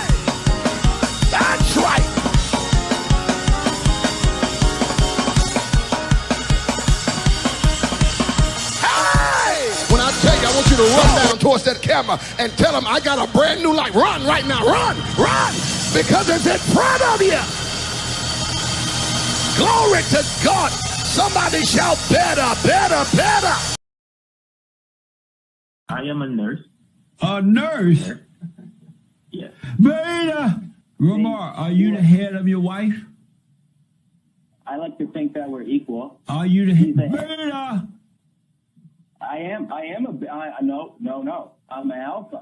Not if you think you and your wife are equal. Beta! Oh, because I tell you why. Beta! And my stepmom thought I was getting an attitude, and she got really mad that I said that to her. And so not even like 2 minutes later, my dad called me. Beta! I told my dad. Oh, poor daddy feeling hurt. Poor. Beta! Don't you think I'm a beta? Don't you think I'm a beta? Don't you think I'm a beta? Manhood hour! I'm here on the corner of MLK and Medgar Evers, and it's a very tranquil scene compared to just a couple hours ago where a drive-by shooting just took place. Excuse me, I'm getting live updates as we speak. I've just been updated to the amount of casualties from this drive-by shooting, and I'm getting reports that 2 people were actually declared deceased and 27 others were shot and injured but are in stable condition. And although we must pray for the families of the fallen, we must also praise God for the aim of the super gremlin. If you want to know more about the victims of this crime, make sure you add BGZM News 17 on Patreon at www.patreon.com/blackgenzmindset. Also, don't forget to like the video, share the video, subscribe to the YouTube channel, and comment on the video to continue the discussion on how we can find solutions to all this gun violence in the streets. For more hard-hitting news coverage from the community, by the community, I'm Jenquavius Jackson, here live, reporting from Atlanta, Georgia, BGZM News 17. And cut. All right, dog. Let's get the out of here before these niggas come back. Whoa. Yo. Whoa. Ain't that nigga J? Nah, that ain't me. That ain't me. He just went live That with ain't that me. funky ass suit on. That's that nigga. That's not me. Hey, get that nigga. Jenquavius Jackson, here live, reporting from Atlanta, Georgia. Pray for me. Gang violence and other kind of violence.